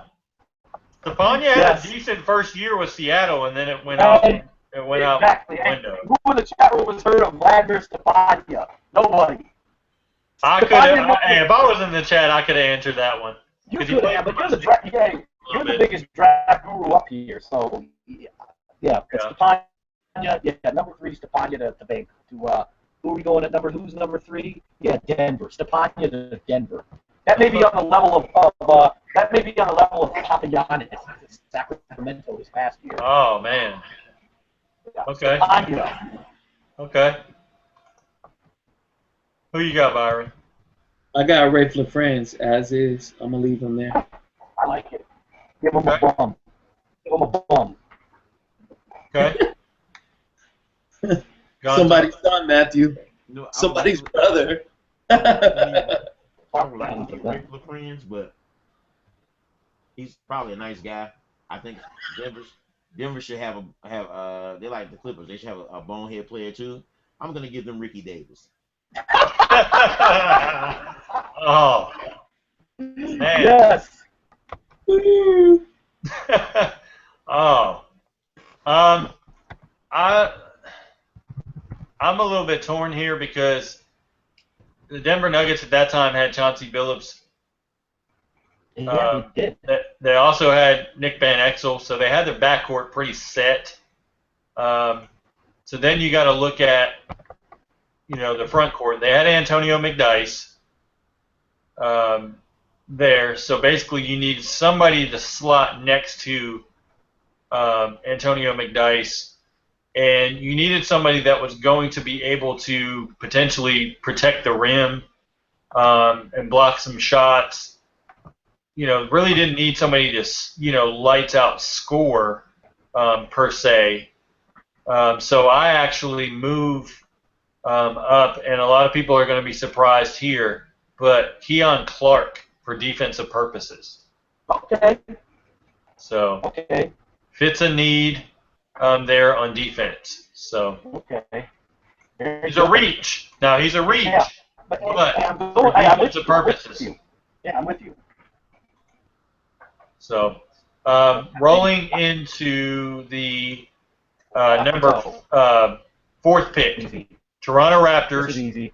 They made a trade now with the Golden State Warriors for the fifth. So Which basically, is not happening. Yeah, which is not happening in my mock draft because Toronto Raptors with the fourth pick take Vince Carter.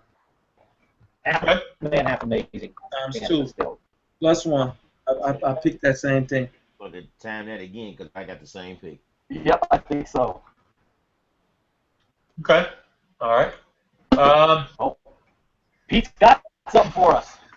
All right, so if I'm the Toronto Raptors and I need two guard help, but I see Mike Bibby sitting there at number 4, I got to roll with Mike Bibby and just make it work. Ooh. Okay, and that's not bad because he was considered the number 1 overall pick going into that draft. So basically he slips, but I can't let him slip that far. And basically my reasoning for that is if the Raptors get him, he plays over D. Brown. He fits next as a scorer next to Doug Christie. And basically, to me, looking at it, Tracy McGrady is their small forward. Mm-hmm. So you get a John Wallace that was included in the Knicks trade, so he could play there as well. You got a Charles Oakley there, as kind of a bruiser down low. So you have some pieces there, so you can look at a Bibby to be another scorer. So that's why I roll with him there. I love number 5. Number 5, Golden State Warriors. Byron, you're going to love it. From A-Leaf Elsick High School, the Golden State Warriors take Rashard Lewis.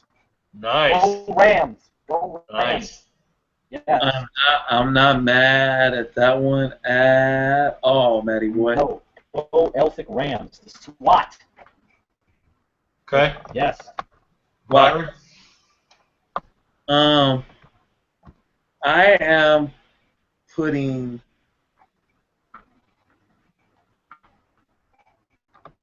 Larry Hughes there. I'm putting Larry Hughes there. Ooh. Okay. Wait. No, Byron, you cannot put Larry Hughes. You know why? Why? Yes, you can. You can. Never mind. I was thinking something else. They don't have a 2 guard there. Why can't I? Let's sprinkle No. Don't worry about why I said that. That's another conversation. But you know what I'm going to do, right? You already know what I'm going to do. Okay. That's a good pick, though, because he did end up getting traded to them. So I like what you're doing. Mm-hmm. I like it. Gonzo? And it's amazing because the great minds think alike. Meek Mill said the same. He said exactly the pick I was going to choose. I was going to put Rashard Lewis at 5 too. Yes. Okay. 5th pick here with Golden State. I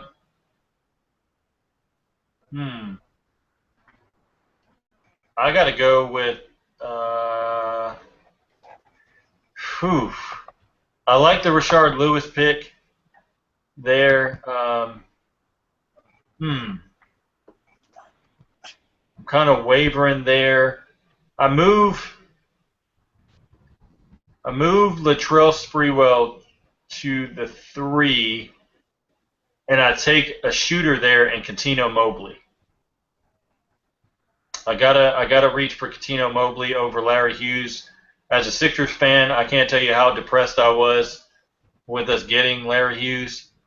So I leapfrog there and go Coutinho Mobley. I reached, but got to go with. Cat was nice. Cat was nice. Byron and I can both speak on that. Cat was nice. No, that boy was the truth. He used to be at the gym. I would not step out and guard him. He was the truth. I think he was going to beat me up one day, but that was a completely different story. Nice. That's right. Yeah. Good pick, Pete. Okay. Go ahead. With the number 6 We're all going to say the same damn thing. Dallas Mavericks. Yeah, we're all going to say the same damn thing. So I'm not going to give any Dirk Nowitzki number 6 to the Mavericks. Absolutely. We're all going to say the same. We're all going to say the same thing. Yeah, so let's just skip that then. Gotta agree. Pete, are you with all of us, Pete? Dirk? I gotta agree with that. I'm not going away from that. Yeah. So Okay. Yeah. So Dallas doesn't have to make that trade with Milwaukee. They just go ahead and take him right then. They just take Dirk at 6. So that leaves the Sacramento Kings at number 7. Jason Williams was the pick in history. Who is the pick in your mock drafts? The pick for the Sacramento Kings is Mr. White Chocolate, Jason Williams. Okay. I agree. Gonzo? I got Mike Bibby. Ooh. Okay, yeah. Yeah. Yeah. Yes. I got to go with Jay Will as well. I keep him slotted there. That leaves the 76ers at number 8. Can I go first on this one, please? Yeah, go. Yeah. Give me Paul Pierce. Nice. You took mine, dog. That's what I was. Yeah, you took. Are But you know what? You know what I was gonna say? I'm going Paul Pierce as well. I was gonna say Paul Pierce or Cuttino Mobley because he's from Philadelphia, and him and Allen Iverson in the backcourt would be scary. Yeah. Because he had him and Steve Francis for a backcourt was just scary. But imagine somebody better than Francis like Iverson. Oh my God, yo. Byron, who are you going with Philly? Are you going Pierce or Cat? Huh? Are you gonna go Pierce or Cat? I'm gonna go with Pierce. Okay, yeah, me too. I think I know Pete's with Paul Pierce this year. Yeah. Yeah, that was easy. Yeah. That leaves let's see, that leaves number 9, and that leaves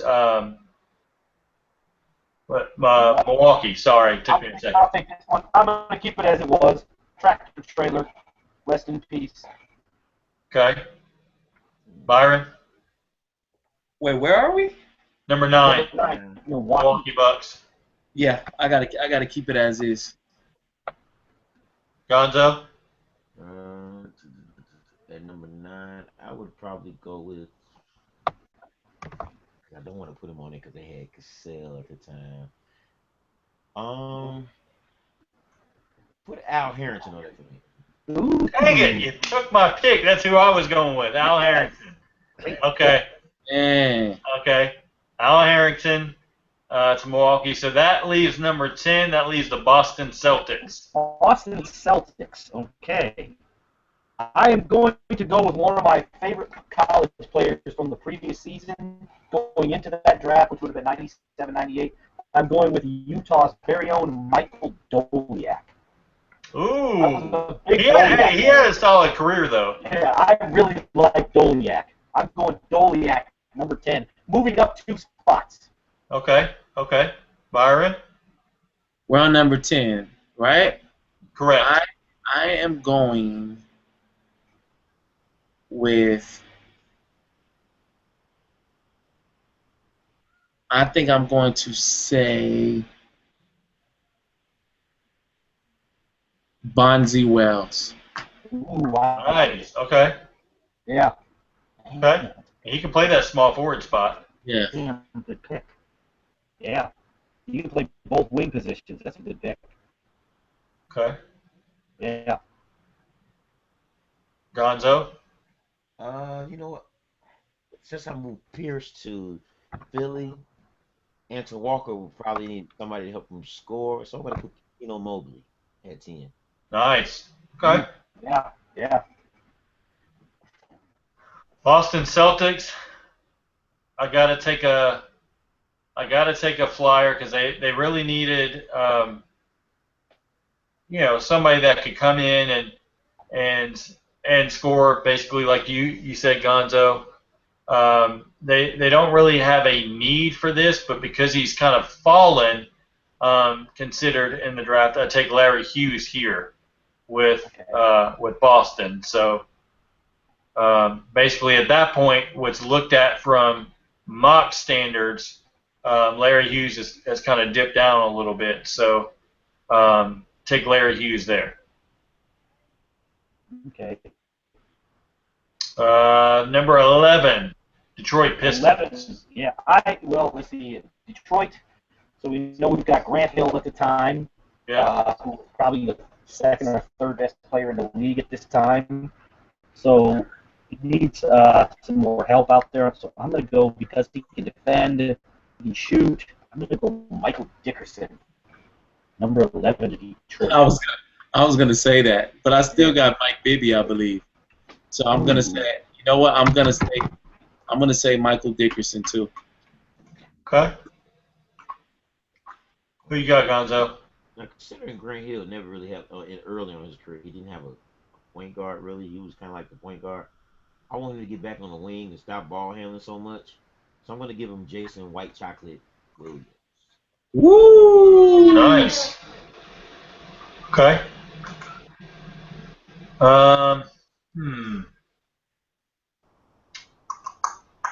Looking at the draft from that year, basically they have Grant Hill, of course, everybody knows that. They have Jerry Stackhouse there. Joe Dumars was on the backside of his career, essentially.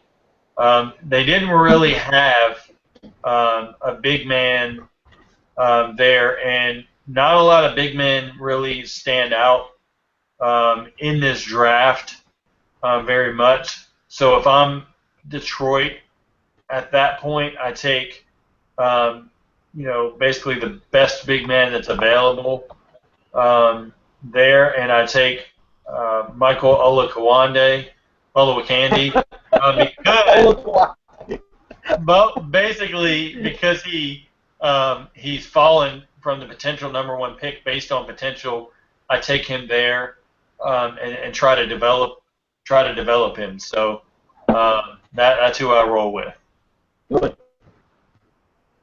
Leaves us to the Orlando Magic at number 12 and 13, so we can go ahead and knock both of those out.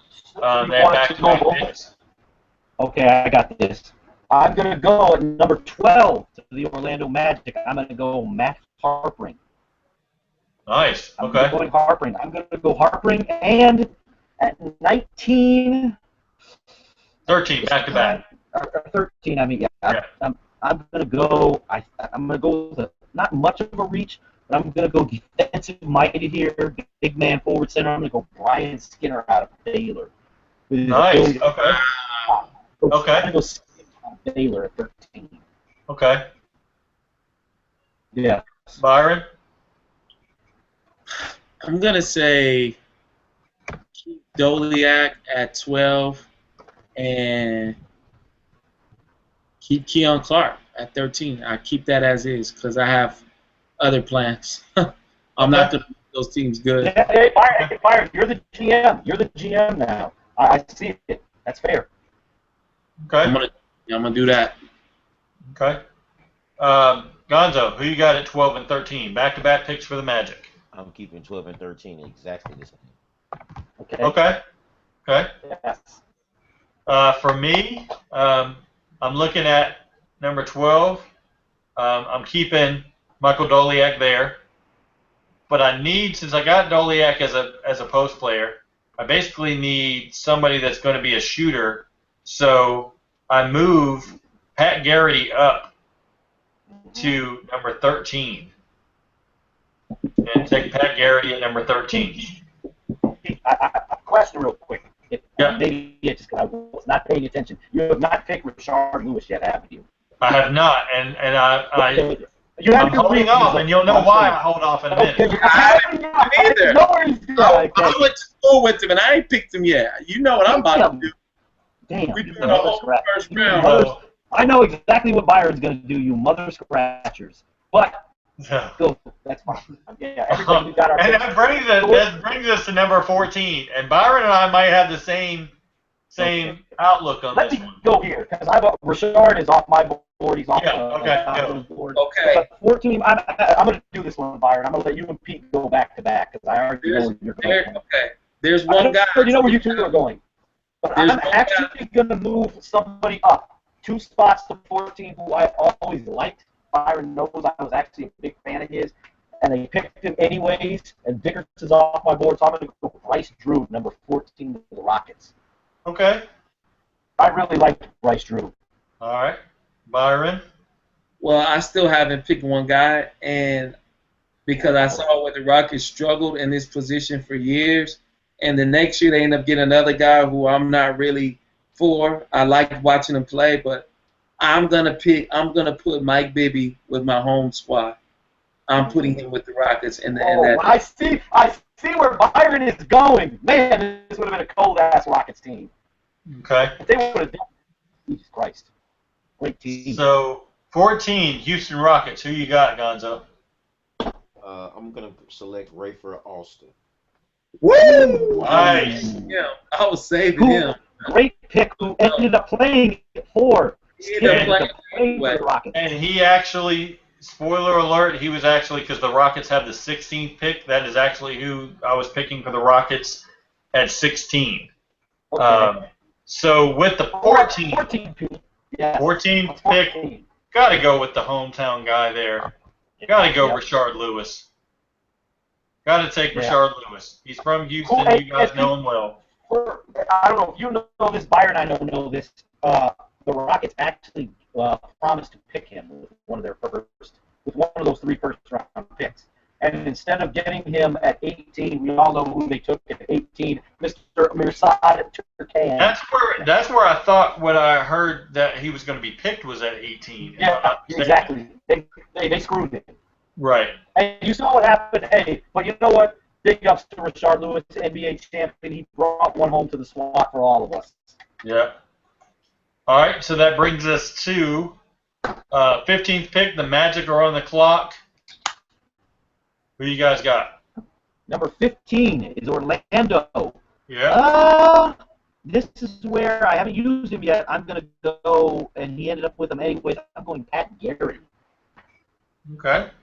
Great 3-point shooter. Nice. Byron? I'm gonna go ahead and leave that as is. You know, Orlando was not a good team then. It doesn't matter to me. So you're keeping Harpering? Yep. Okay. Gonzo? At 15, I'm going to put Tyron. I take over teams after other great coaches are already doing real good with them and win championships. Oh, man. I'm putting Tyronn Lue at 15. All right. Okay. 15, he basically, this pick has kind of slipped a little bit than what many thought, but I go with Bonzi Wells to the Orlando Magic at 15. Okay. That leads us to 16, Houston Rockets. I already said my pick. Yeah, we know who you picked. Yeah. So I am going to go because I don't believe I've used either one of these guys, but I'm going to go at number 16 to the Rockets. I'm going to go Larry Hughes. nice. Okay. This is just how it's worked out for me. Granted that he was a sleeper in this draft, I'm taking Coutinho Mobley. And the reason being, because I got Mike Bibby, and even though we're not going that deep in the draft, I take Rashard. I take Rashard with my last pick because why? All I got to do. You're taking Rashard at 18.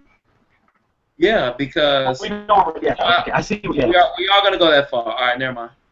Yeah, that's all right. Well, Pete did it earlier with 16 with Rashard, so that's fair. God damn, Byron the GM. Holy shit. Yeah. Let's get him. No, they should hire me. Hey, they need to fucking fire that bullshit ass Daryl Morey and bring in Byron Ector to be the fucking GM of the Rockets. You hear me, Leslie Alexander? My man is right here. Bring him in. Okay. Right on. God, so who you got, man? 16, Matt Harper. Nice. Yes. Good pick.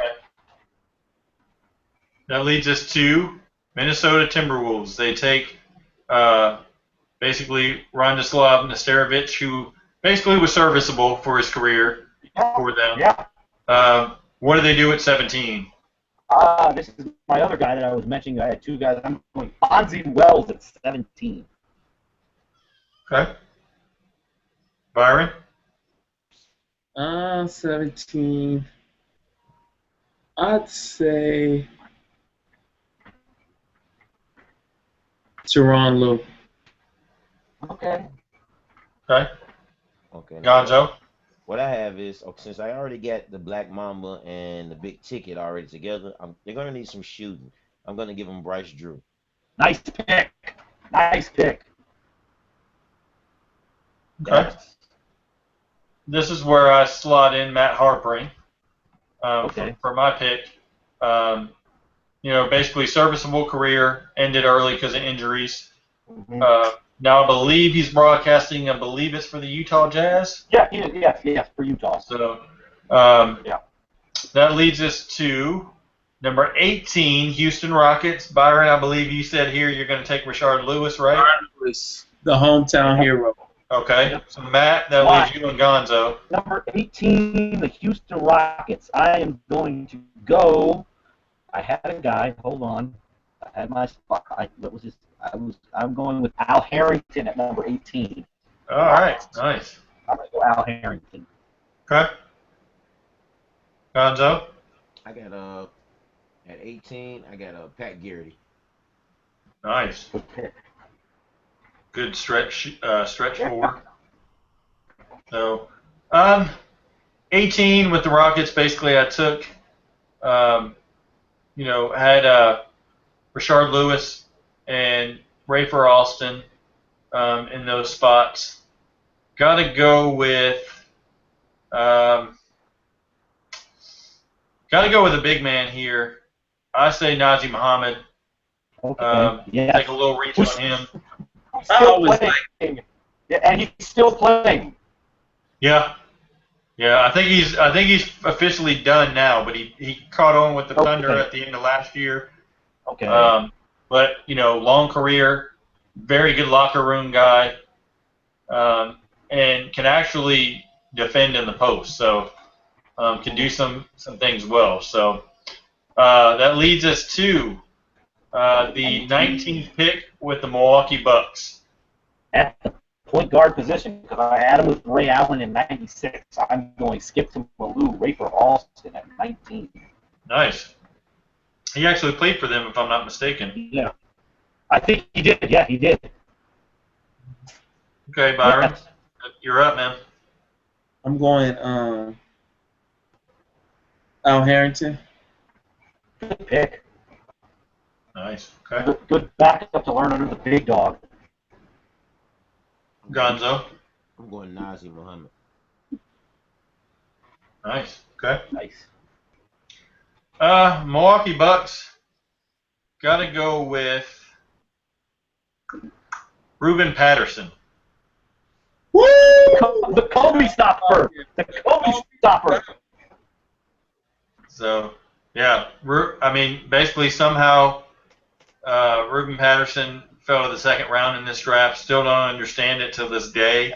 Along with Coutinho Mobley. Those two, I don't understand how in the world they were second round. I haven't even used Mobley yet, but I have my reasons. So, I got a shocker for you on the 20, though, which is where we're at next. yeah, we're rolling right into the Hawks at 20. Yeah, I'm going to go with shocker. He's a guy, he had come out after his freshman year, would have been a top 10 pick from UCLA, Toby Bailey. Okay. I'm going Toby Bailey. And Pete, I don't know, Byron. I know who he is. Yeah, you know who he is. Byron, I was in 7th grade. Byron, we were both in 7th grade when they won the championship his freshman year. Had he come out that year, he's top 10 guaranteed. I'm going Toby Bailey with the potential. I'm going to go Toby Bailey. Wait. What pick are we on again? 20? We're on 20. Yeah, with Atlanta. I'm going Toby Bailey. No, he had a good basically first 2 years, but I think a little bit of Toby Bailey's problem is, kind of along with basically his career was based off of, being there with the O'Bannon brothers and Tyus Edmond. Yeah. So that helped him a lot. I'm just going because I always liked him, so I'm going with him at 20. I'm the GM. That's who I'm going with. If he screws up, hey, I'm fired. Oh, yeah. They went to UCLA, right? Yeah. Toby Yeah. Bailey was at UCLA. Yeah, They won the national championship in '95. Yeah. He was a freshman. He started on that team. Would have been a lottery pick if he comes out. I never understood why he went back to school. Okay. Byron, Atlanta Hawks, number 20th. I'm going They went- Bryce. Bryce Drew. Okay. Good pick. Gonzo. I'm gonna go Ruben Patterson. Ooh. Nice. He fits in actually well with that team. 20th pick. They took Rashawn McLeod out of Duke, which was a big mistake. Yeah. I look at, kind of the draft, and nobody at this point really stands out on the wing as far as what's available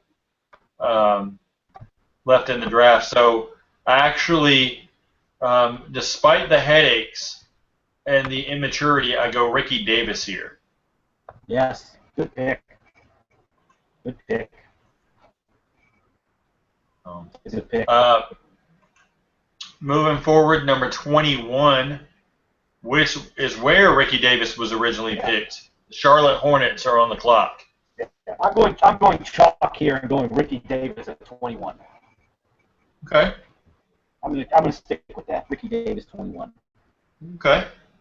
Byron? I'm gonna stick with Ricky Davis just because I have plans for other people. So yeah, I'll stick with him there. Gonzo? I'm gonna put Robert I.E. Bacon trailer. Oh, okay. Oh yeah, I forgot. I didn't pick him. Yeah. You got Robert. You got the tractor. You still got the tractor, bro. Charlotte Hornets there. They needed help at the two-guard spot. And if I'm them, I'm looking at Ricky Davis, and I'm looking at, okay, he's a freshman. I might need a little bit of a senior leadership help, so I go Felipe Lopez. Ooh, okay. So just the old man, the guy who's supposed to be like, the old man. Just based on what they needed at the time, a little bit better, more veterans.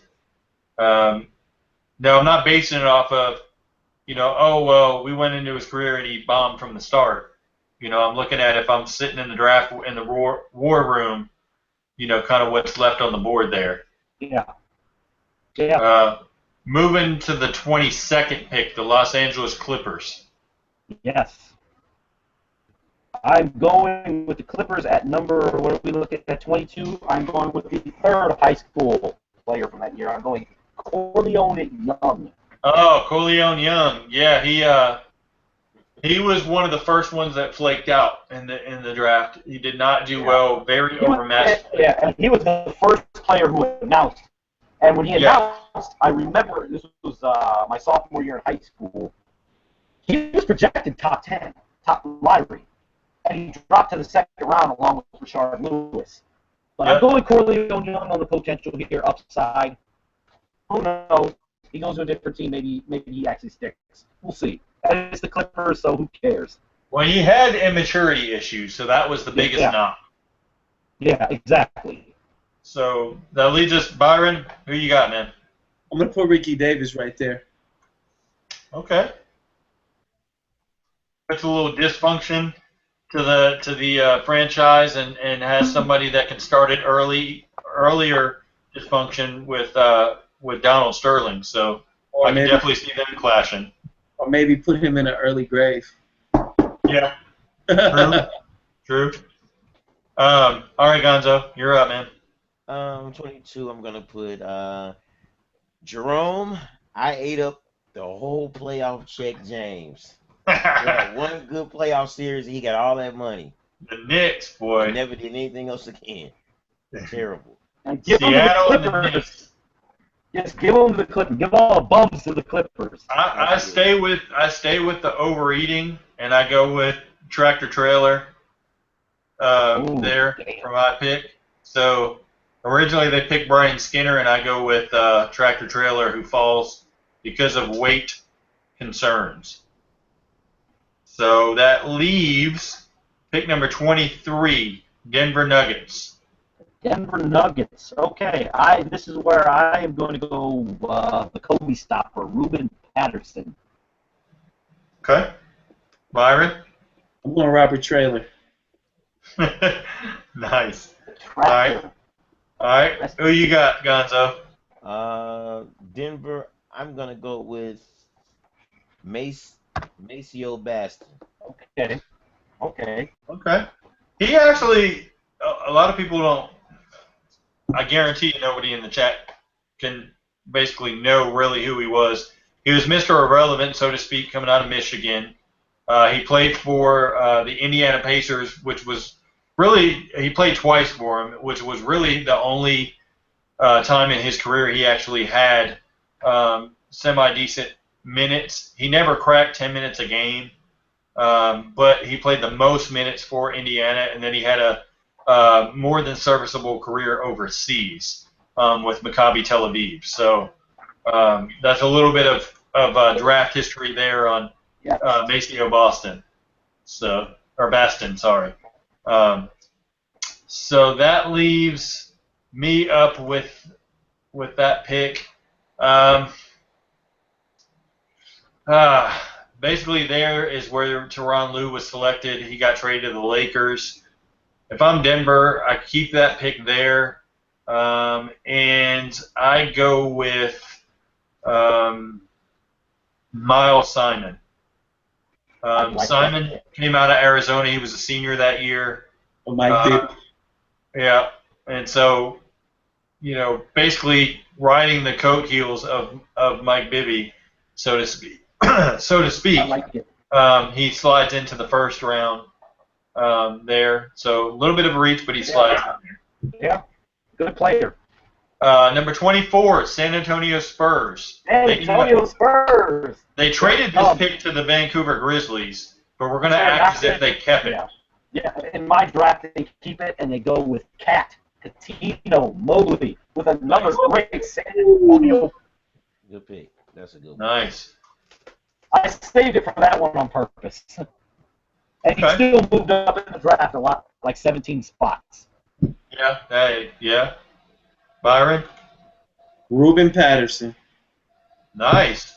Kobe stopper. A good fit, too. Yeah, he does fit well there. Basically, Sean Elliott's there, but, he's able to, he can slide into the two-guard spot, which is actually good for them. So I like that pick there. Gonzo? I got just a guy who's rebounding, probably a post defender, Brian Skinner. Good pick. Nice. Gives him an upgrade over Will Purdue. gives him a definite upgrade over Malik Rose there. I don't know if he can play. Still not getting a lot of minutes behind Robinson and Duncan, but good pick there. Basically, we all know that the Spurs go on to essentially win the NBA title in the shortened season. 50-game season, yep. So looking at this and kind of what's left on the board, I slot in because I feel like there was a mistake with Antonio Daniels and getting him. I slot in Tyronn Lue, and he ends up being my third guard there that still gets decent minutes to be able to be a defender on the perimeter. So I take Tyronn Lue there. Very good. Indiana Pacers, number 25. 25. Okay, I got my guy for this one, and it's going to be. Hold on, I had it just a second ago. now I've lost it. I had the perfect guy. Give me a second here. Damn it. We're at Indiana at 25. We'll go back to you, Byron. Who you got? Yeah, come back. I'll come back to you. Okay. Right here, I'm going to say Rayford Alston. Okay, I got it now. I got it. All right, Sorry. Rafe LaFrentz. Rafe LaFrentz is my guy here. Wow. Okay, LaFrentz fell that far. Yeah, he was a bum, so he goes 25. Okay. Bum. All right. Gonzo, who you got, man? Vladimir Stepagne. All right, yeah, he can. Yes. Hey, you laugh, but he can take the backup minutes at center. Yeah. He can play a couple Hey, minutes. I had Stepania going really high. He's And, already off my board. and so Larry Bird basically has a stroke, at this level because he's like, who the hell is this kid? I don't know who this Slovenian kid is, but basically allows them to not have pressure of selecting somebody just like they did with Al Harrington. So I like it there. Indiana Pacers there. I got to look at somebody that can actually try to basically take up some space in the middle when Smits goes down, either sitting on the bench or he's out for a few games with injury. So I go Jahidi White, fill the middle. So we all know who Jahidi White basically out of Georgetown. He was a senior. He played Washington Wizards. And yeah, his claim to fame was basically playing with Al Harrington. With Allen Iverson and Othello Harrington. And then he gets to the NBA and doesn't really do much, but he was a solid rebounder. So I like that he could take up space there in the middle for the Pacers, who essentially ended up losing in the Eastern Conference Finals to the Knicks. So that's my pick there. Number 26, the Los Angeles Lakers are on the board. Originally, they took Sam Jacobson out of Minnesota. Matt, who you had them taking? I'm going Miles Simon. Nice. Okay. So you got him going in the first round too. Yes, I like Miles Simon. Okay. Byron? Well, I've been thinking, and I want to go with a guy. He's a local hero. He's from Houston. Matt knows what this guy is. Back home, he's a legend, and he probably didn't. He didn't end up playing overseas, but he was a really good basketball player. And maybe he might have flourished on this team. Maybe he would have learned something. He would have become a role player, which a lot of players. I'm going with Ansu Cisse. Yes, And from Willow Ridge High School. On a side note, on a very, very sad note, Yes. I got news because my brother was friends with his little sister. She was murdered last week. Oh, man. They found her body.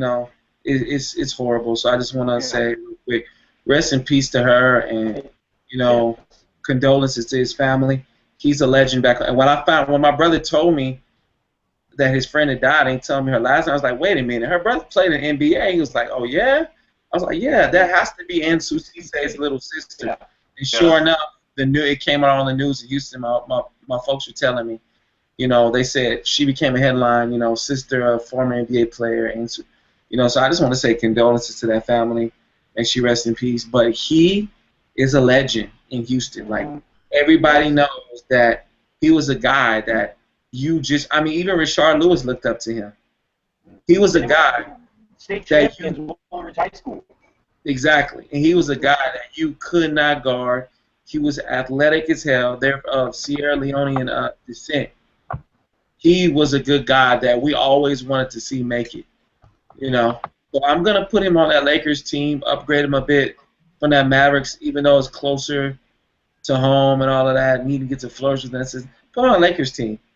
At that time, I still think Eddie Jones is there. Of course, you got Kobe Bryant there. Maybe he learns. They get rid of some of those players. Maybe he becomes a role player off the bench. I'm gonna say Ansu Cisse with that. Good pick. Rest in peace to Kumba, Ansu's sister, better known as Marie, who most people identify her with. So props to you, Byron, for bringing that story to light for many who didn't know. But rest in peace to her, and condolences to the entire family. Gonzo, want to see who are you picking for the Lakers? DeMarco Johnson. Okay. DeMarco basically came out of Charlotte. He was a senior, had a short career, I think he played, if I'm not mistaken, he played like 1 year or 2 years, something like that. But basically solid, um, solid overseas player, good player for Charlotte in college. So yeah, definitely could see that pick there. Um, and that leaves me with the Los Angeles Lakers pick here. Got to go with a local guy there. Got to go with Toby Bailey Good there. pick. So Good pick. UCLA guy, as you talked about earlier, Matt. Got to pick him here. Yeah, So I like it. Yeah. that. Where are we, 27? Yeah. So we're up to the Seattle Supersonics at number 27. Okay. I know who I'm going with. And Byron, I just mentioned him. This was my pick before Byron mentioned Ansu Cisse, number 27, Seattle. Okay. With my guy. Byron? I'm going to go with this guy because he's another one who, at that time, you couldn't tell me he wasn't going to be anything. And my friend's dad told me, my friend Josh and his dad, well, Josh's dad told both of us, he said, this guy is not going to be good in the league. He's going to be a good college player. But I'm going to go with Jamal Williams. Okay. Nice. North Carolina. Okay. Gonzo? 27, I'm going to go with Nazir Muhammad. Nice. Okay. They went Vladimir Stepania, who Matt had going way earlier here. But they basically needed a big man there. And for me, I bumped this guy up to the first round.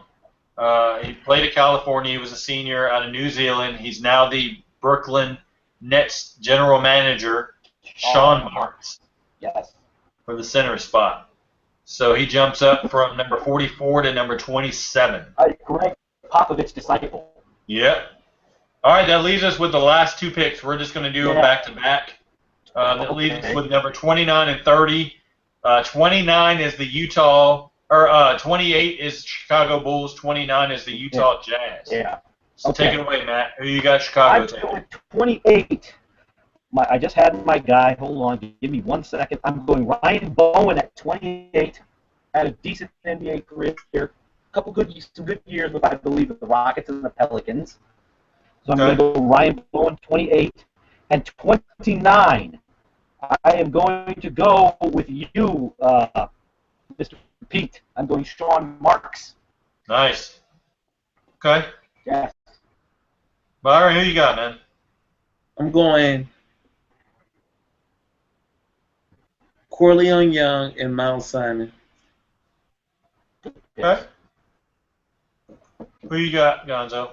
I'm going to go with 28. I'm going to go with Felipe Lopez. And 29, I'm going to go with Toby Bailey. Yes. Nice. Okay. My last two picks got to go with Chicago Bulls here. They basically took Corey Benjamin, who was not very good. I swap Corey Benjamin out, and I take a defensive guy in Greg Buckner out of Clemson. Yeah. So basically, defensive first. He was a role player. Basically, made a lot of teams because he could play very good defense. That leaves the last pick in the first round, the Utah Jazz, who really didn't have any needs at this point, which is why they traded the pick to Philadelphia. And so I actually go with a guy who I thought was going to have a better career than he did in Shammond Williams. So he slots in basically as the third point guard on that team. Doesn't get a lot of minutes, but at least he gets the first round. So I want to give a shout out to a guy because I think we're all going to laugh when I say his name. Who none of us picked at number 35, Bruno Sundov. Out of Croatia. Yeah. Now I just wanted to throw that name out there. Now he came over for Dallas, but he didn't get good until he played for the Pacers, and even then he wasn't that good. He was serviceable. He was a bum. Yeah, basically he was a bum. Now I would take him over Stepania though. Yeah, that's why I threw Stepania as high as I did. Right. Hey, you know what though? I was listening to a JJ Redick's podcasts that I haven't listened to him in a minute. The last couple he did with Coach K and Woj. And he really, you can tell listening to JJ's podcast, he does not like the term bum when it refers to NBA players. He does not like that because they're all NBA players and they're all good. So he does not like bum. He hates it. Okay. But you know what? As fans, we have every right to call these guys bums. That's all right though. We pay the money. We pay the money to see tickets. We watch the games on TV. If you're a bum, you're a bum. Exactly. There are NBA bums. They're better than everybody else, but they're still bums. They're the worst of the best. Okay. Well, that wraps up our redraft series for this week. Next week, we're going to dive into the 2003 draft. You take it, Matt. What you? I think we're going to go. I think we'll go obviously 03, 2011, and these are the good drafts, by the way. And I want to say 03, 2011, and I want to do last year's not this past couple years 2014. 2015. 2015, yeah, 2015. Okay, that sounds good. 2015, this past year. Yeah, I like last year's. For anybody that's checking this out, if you want to be a part of the panel and redraft those drafts with us and you got some knowledge, hit any of us up on Twitter. We're always looking for fresh people. I know I threw out in the chat, I know Julian's going to come on with us next week. Nice. So if we can get anybody else that's new on the panel, we'd love to have, 5 to 6 guys, that we can get. For these shows to make it interesting because, everybody has their own point of view of who they draft, and that way we want to shake it up a good bit. Real quick before we get out of here, I want to add in a couple of things. So the latest rumors are that the Boston Celtics we talked about earlier this week were looking to get Blake Griffin. It's reported that a major move could happen this weekend. Thrown out there has been Russell Westbrook as well as Blake Griffin. Basically, DeMarcus Cousins is off the table as of right now. So it's between those two guys there. Maybe even both if Danny Ainge can strike some magic, with that. So basically, the last rumor that was thrown out, I just had it and I clicked it off. Shoot. Just a second. I want to read it word for word. Basically, the last thing that it said is they're expected to have a 3-team trade this weekend, so it might coincide with what we talked about earlier. Rudy Gay, Blake Griffin, kind of being the central pieces there. What do you guys think about Blake Griffin pretty much going to the Celtics essentially? I think, based on what they've done so far, I think they can compete for the top. They're a top 3 team in the East, 2 or 3, depending. But if you get Blake Griffin, I think that's just enough to put them as the favorite to be the second best team. But if I'm Boston and this name hasn't come out, I want JJ Redick. Because the rumor today was, I think, was it Crowder, Avery Bradley, the 2018 pick. If you're getting rid of Bradley, because if you're bringing Bradley to the Clippers, you're not bringing him to come off the bench because you're Crawford. You've got to bring Redick over to Boston. If I'm Boston, I want JJ Redick. And I think Redick can fit into the Brad Stevens system, and he's really going to help. He'll start at 2. He'll fit into what they do defensively because he understands the rotations. So that's what I would want as well, and I think that would be enough. You get Redick, you get Griffin. I think Boston's the second best team in the East, and can take Cleveland to 7 games in a conference final. Not better than Cleveland, but they can take them 7 games. Okay. Okay. Um, you guys, Gonzo, Byron, you guys got anything you want to add there? I just want to say that you trade Blake Griffin. What are you know, that old horse sound and Doc Rivers was like, nobody's leaving this team. We're all sticking together, you know. And I'm like, what's up with that? I don't think that it's a smart move if you want to keep a player like Chris Paul happy and if you want to keep him there. It's just like kiss that team is going to be just as bad as the Lakers soon if you make a move like that. I've never been like the biggest Blake Griffin fan. I think he's just athletic. He still needs to work on some things, but presence-wise in the Western Conference, where everybody going kind of big now, you got Gasol in San Antonio. You got, then you got Zach Randolph, who he's a little. I think Blake Griffin, doesn't always perform the best against him. Teams are getting bigger, and you need somebody to combat that, and you need that presence there. I don't know about that trade. I don't think it's a good move. It's a good move for Boston. Not for the Clippers, though. But you know what I think was happening, and actually, let me stop. Let's go to Gonzo because he hasn't had a chance to chime in on this. Honestly, the Clippers played really, really good last year without Blake Griffin. That's one thing to look at. Now, if they could possibly get like a Rudy Gay on the Clippers, I think that makes the Clippers a little bit better. Really? I think Rudy Gay's a better defender. He's a better defender. I'm quite sure he can give you 15, 16 points. What question though? Does Rudy Gay play more of your stretch forward then? And you still keep Bob Mute at the 3 because of his defense? You kind of go with you almost have to. Yeah, Rudy Gay plays the 4. Then you would have to, in that line, you would have to keep JJ. Yeah, I mean, all that sounds good, but let's be honest about all these trades. All these teams besides Cleveland and Golden State, they're like shit out of luck anyway. Look, these teams pretty much need the Lord on their team in order to win, and that's just not gonna happen. Like, it's gonna be a Golden State and Cleveland final. Yep. And honestly, it might be like this for the next 2 or 3 years. The same teams. You know what though?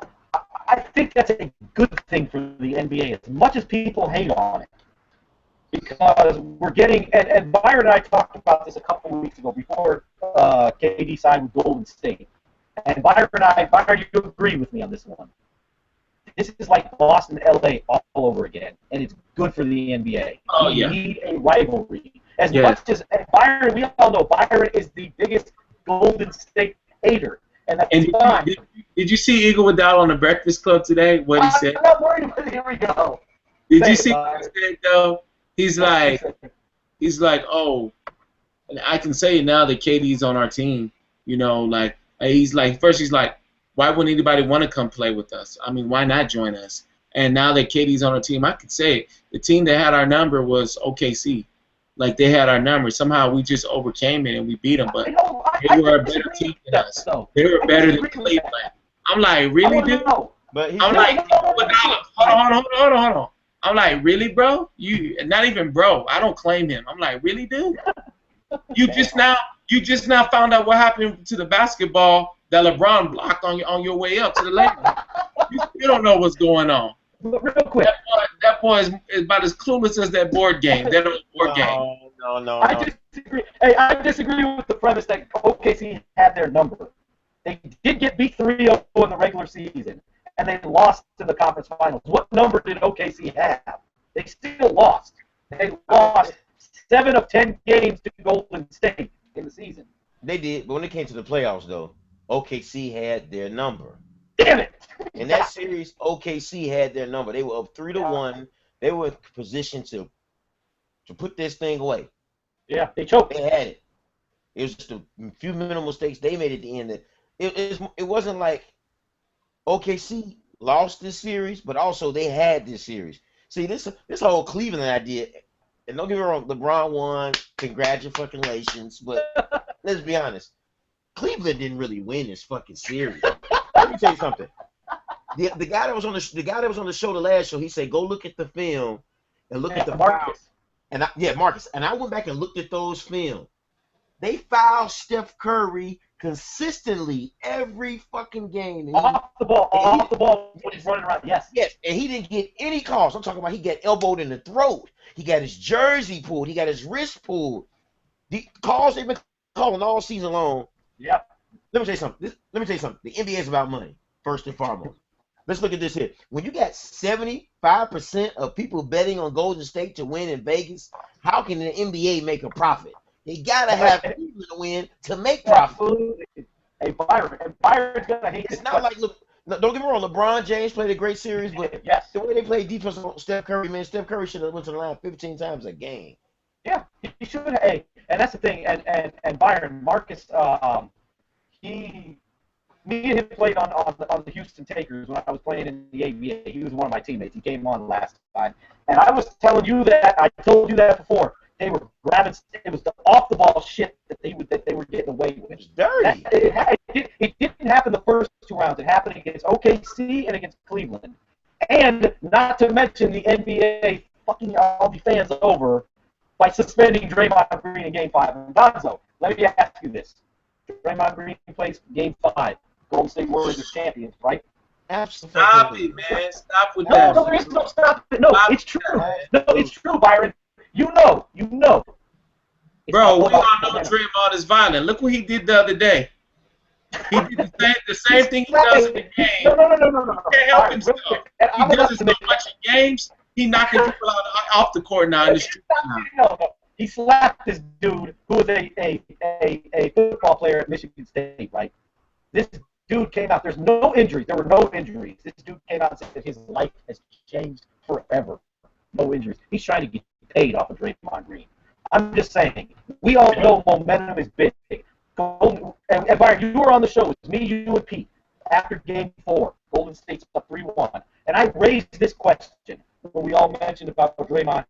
Does Cleveland have a chance? And both of y'all shook your head. Hell no, Cleveland's done.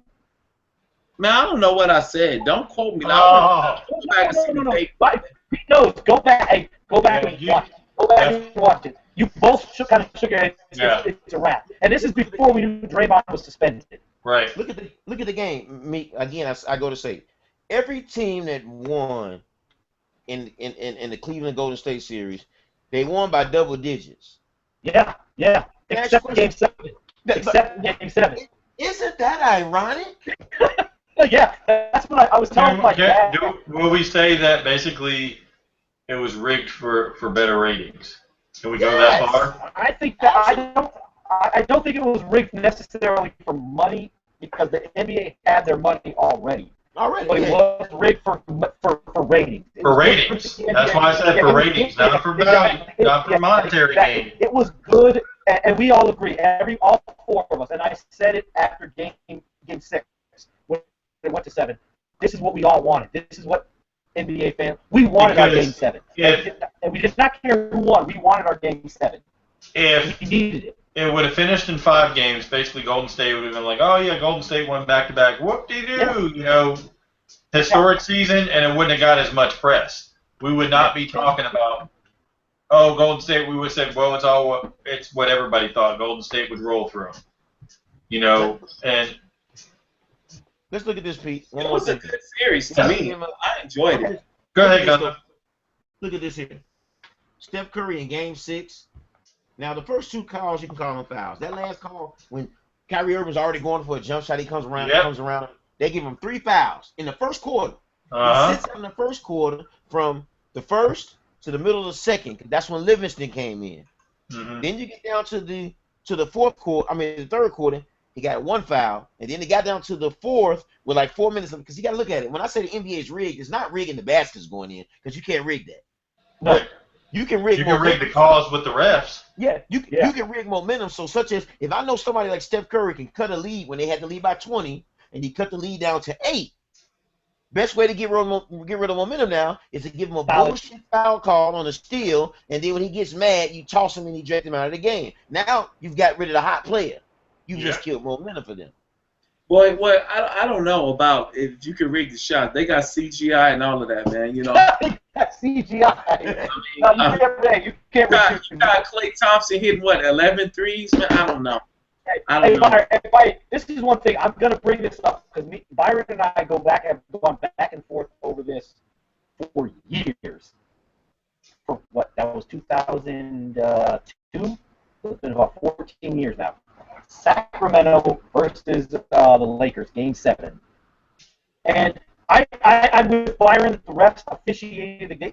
You just want to make me angry. That's all. No, I am. And this is fair. And Gonzo Pete, I hope you understand where I'm going with this, even if you side against me. That series came down.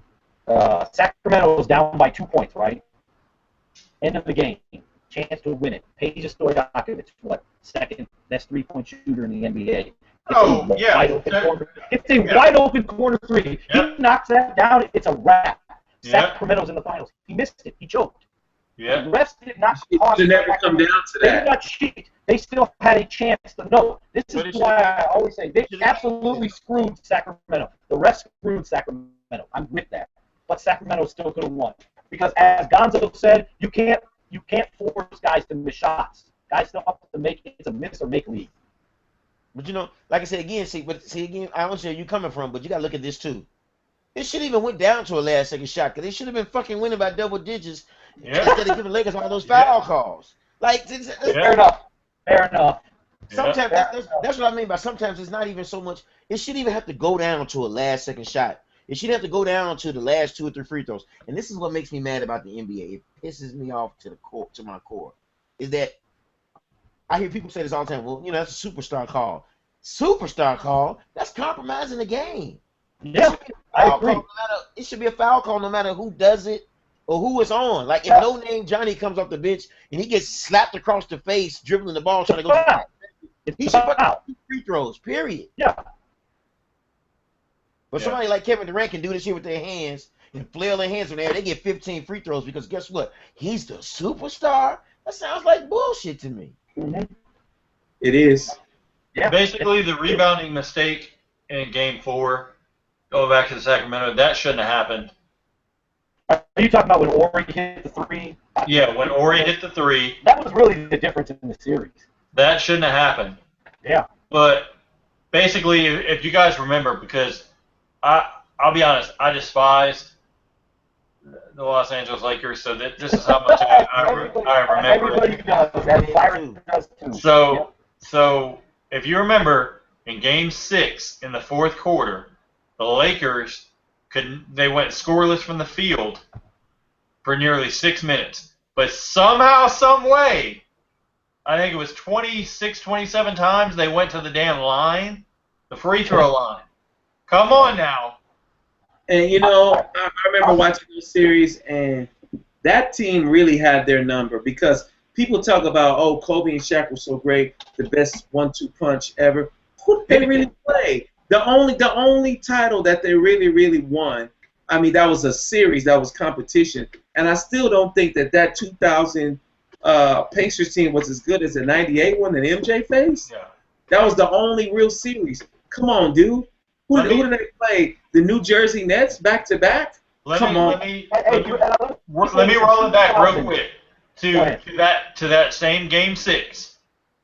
If you guys remember, Tim Donaghy came out and said that 2 of the refs in Game 6 of that Lakers-Kings series were basically making calls and non-calls to make sure the series went to Game 7.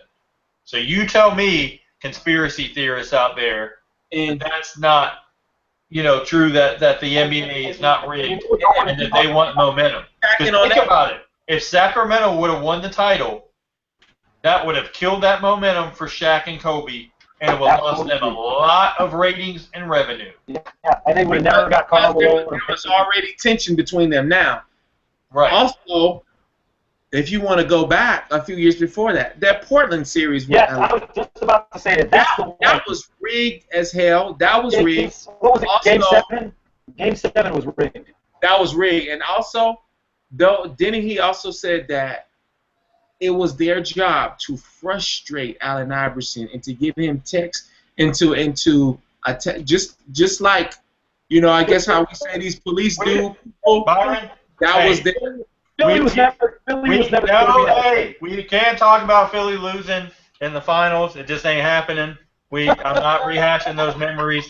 I can't do it. Hey, we can talk offline and all that, but I can't on air because I swear to God, my computer screen is gonna be cracked in two. I don't want to rehash all the nightmares I had of Philly finally making it in my lifetime and they get their ass whooped. So I can't do it. I think, real quick, Pete, I think Gonzo will agree. The real rig to me was 2000.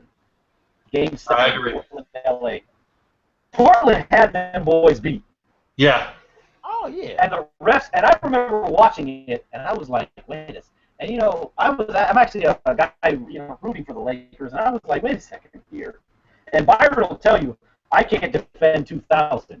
There's nothing I can say that can defend what happened in 2000. You guys know what's funny, though? You guys know what's funny? Is that when they asked David Stern about the NBA being rigged, he says, well, Tim Donaghy says the NBA is rigged. He gave the common answer of what they do on the media. When a guy starts telling the truth, they bring up his past record. Well, Tim Donaghy, what does that have to do with him telling the truth about your league? Wait, what? I can't hear. What did he say? I said he does typical stuff like David Stern did what the media typically does. I'm gonna give you an example, like the recent shootings of the innocent black dudes, right, in the cars. You know, okay, the police should not have shot the guys, right? But what the media do? Well, they were felons in the past. They bring up their past criminal records. Like, what the fuck does that? What does child support have to do with somebody getting shot? Yeah, that's the whole point. Thank you, Pete. Like, let's stick to the situation at hand, please. Exactly, and that's what I'm saying. It's the same mentality what they did to Allen Iverson, because you know he's a little volatile, so let's go and attack him, get him in foul trouble, get him like that. That's my whole point. And it wasn't about the finals. It was just about him as a player anyway, and I think it was kind of compromised. Taking it back to David Stern, he's not going to give you no straight answer. The first lottery ever, that was televised. The first lottery ever, the first pick goes to the New York Knicks, his favorite team. And it wasn't, they did it in a room, they did it behind closed doors. And the Knicks get the first pick? Now you tell me that guy ain't shady aftermath. One more thing to add to that. I got one more thing to think about. Let's think about this. Remember they denied Chris Paul going to the Lakers, right? Yes. But guess what? They okayed him to go to the Clippers. And then guess what happened? They give Anthony Davis the first pick for the Pelicans. Because basically the owner or the NBA owned the Pelicans until it was sold. So they had to make money off of it. Let's go to LeBron. Give him the #1 pick. LeBron leaves, right? And guess what they do? They give Cleveland Kyrie Irving, Anthony Bennett, Andrew Wiggins. Isn't that ironic? Yeah. And they get the #1 pick, and what happens with LeBron? He goes back to Cleveland. Goes back. Yeah. Come on, man. Like, this is why, I saw it, and this is kind of off topic. J.J. Redick made an interesting post today. We all know what Adam Silver said about Kevin Durant going to Golden State. Right. About competitiveness. J.J. Redick made an awesome tweet. Since the super team of Miami was formed in 2010, we've had 5 different NBA champions in 6 years. And he said, essentially what JJ was saying was, so where you're saying that it's not competitive, but we've had 5 out of 6 different champions. So this whole competitive thing is bullshit. And to piggyback on kind of what you're saying there, Matt, Wanda Durant, which is obviously Kevin Durant's mom, came out and blasted Adam Silver for that comment about the super teams. Because she said it's funny that all those players out of Draymond Green, Klay Thompson, and Steph Curry were drafted by Golden State. They were not traded, to those teams. So, real quick, just want to finish up basketball because we're going to do something we haven't done before in a minute. But finishing up with some of the signings, Raymond Felton, signs with the Clippers to be the third point guard there. That's not really gonna change the landscape of the team. Basically, it's wait and see what happens with the trades. For if Rudy Gay's really out there, which I think he is. Russell Westbrook, if they deal him before the season, or they wait till the trade deadline. and then Blake Griffin. That's the other big name out there. Not a lot of other free agent moves really to talk about. Brooklyn, basically they're taking some flyers on some 1-year deals. Anthony Bennett being one of them. Basically potential guys for Kenny Atkinson, who's a player development coach, to build around. So I mean, not a lot of NBA news out there. Anderson Varejao goes back to the Golden State Warriors. Not a big surprise there. So not a lot of news, like I said. But we want to do something a little unique. We want to talk some Major League Baseball. And the reason that I segue to Major League Baseball is because next week I'd like to do a show. We kind of piggyback off of what ESPN is doing, but our own hangout version of the top 10 infielders of all time, top 10 outfielders of all time, top 10 pitchers of all time, and then I want to put together your own basically starting lineup, your basically dream team, so to speak, of guys. It could be anybody from any era. Basically, you get one position each, including pitcher, to pick. So don't miss that next week. We'll get it set up. Real quick, are we going to do DH as well? We can go American League and go DH. We can do that. Okay. We'll throw that in there. We can do that. We're gonna sign off, but it's been real. You're good, man. No worries. Appreciate it, Byron. Thank you, man. All right. So want to talk about baseball real quick. Want to just sum up what you guys thought about the Major League Baseball All-Star Game and what you're looking at as far as outlook on the second half of the season for not only your favorite teams, but or it could be your favorite teams that you have as the favorites for the World Series, but kind of what your outlook is looking like. Because I know we touched on our thoughts at the very, very beginning in the preseason, but we never got back to kind of what we thought about the World Series since the season started. So go ahead, guys. Let me go first because, and I think I said it on our closing thoughts on our last podcast a couple days ago.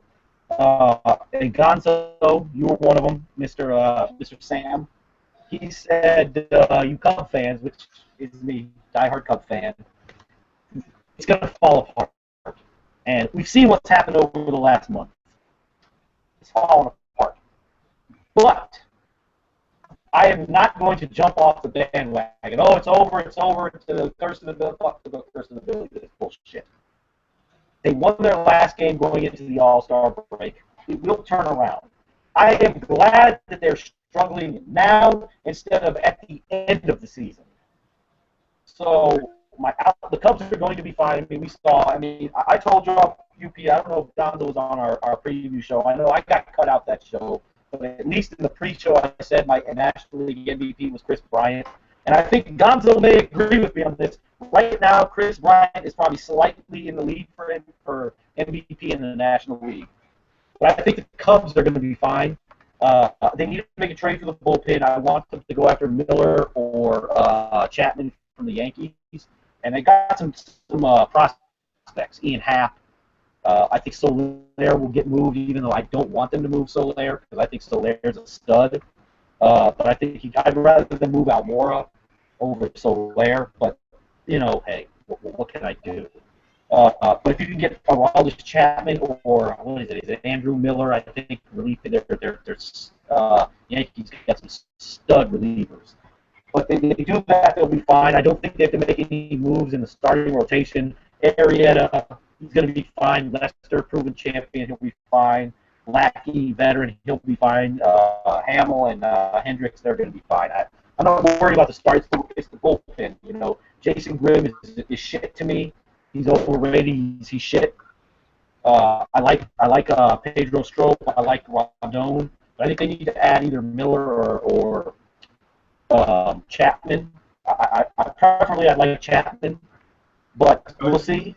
But I do think it's going to be an interesting postseason, and I'm going to give a little foresight into what I think we're pretty much set. Giants are going to win their division. Nationals are going to win. Cubs are going to win their division. That's the three. Two wild cards, I think, will be the Dodgers and the Mets. Maybe the Cardinals, depending on what they do. And Gonzo, I know will have something to say about that. But it will come down to that last spot, I think, will come down to the Dodgers and the Cardinals.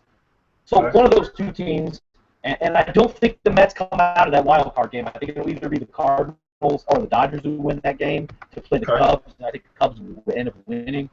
But I think we're looking at a Cubs-Nationals National League Championship Series, which I think will be, I mean, obviously when you look at the rotations for starters, you look at their lineup offensively, I think that's what the media would want. It looks, on paper, it's a great series. Let me ask something real quick. Gonzo, if I'm not mistaken, you're a Cubs fan too, right?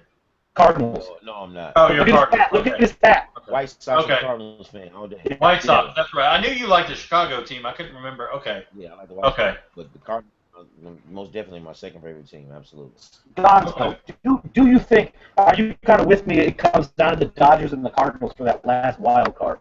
Or do you think the Cardinals actually beat the Cubs for the division?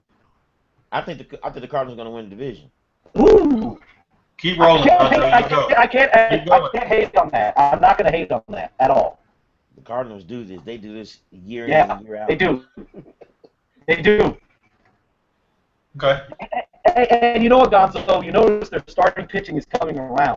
Wainwright, Waka, they're starting to show because they got off to a bad start, and that is, we knew that wasn't going to last. Yeah. Okay. And the Giants still are scary to me. That starting rotation with Jeff Samardzija as your third best pitcher, that's scary. Well, basically the big trade chip that was out there basically was traded today. For those that have no clue what's going on, the Boston Red Sox and the Padres made a trade. Boston acquired Drew Pomerantz. Oh wow! I heard that was going to happen. For top pitching prospect Anderson Espinoza. Basically, he's top 15 major league prospects. So they get him in that deal. So he was basically the big chip that was out there. I think I want to roll back real quick, Matt, to what you were talking about as far as the Cubs. I actually, if you look at the Cubs, Brian Matus being with their AAA team, basically after having a rehab stint, I think he could be an option as well. And then don't count Joe Nathan out. I know he had Tommy John surgery, but he can come up, basically being a closer, but he can come up and help that bullpen. Yeah. There. So, in all honesty, I think the Cubs are going to be right there, and the Cardinals will be there. Unfortunately, my Phillies, as long as all I care about right now, because I know they're not going to be good, as long as they're better than the Braves. You know what, though? I like your, what's his name? Their guy who's their top pitcher. Not Nola, but the Hispanic guy. Is it like Velasquez? Yeah. I like him. Well, they're other, basically, is it Vince Velasquez? Yeah. And they're, I like him. And they're basically, they're dangling out there that they have, Cameron Rupp is their prospect that's basically down. He's between AAA and then came up to the major leagues. But basically, that's who they're dangling out to kind of get some assets back. So, we'll see what happens there. In the end, I'm going to stick with, the Cubs to be there come World Series time. Just because I think luck has to change for them, and I like to root for the underdog. What do you guys think? I want to hear what your guys' thoughts are. About the Texas Rangers.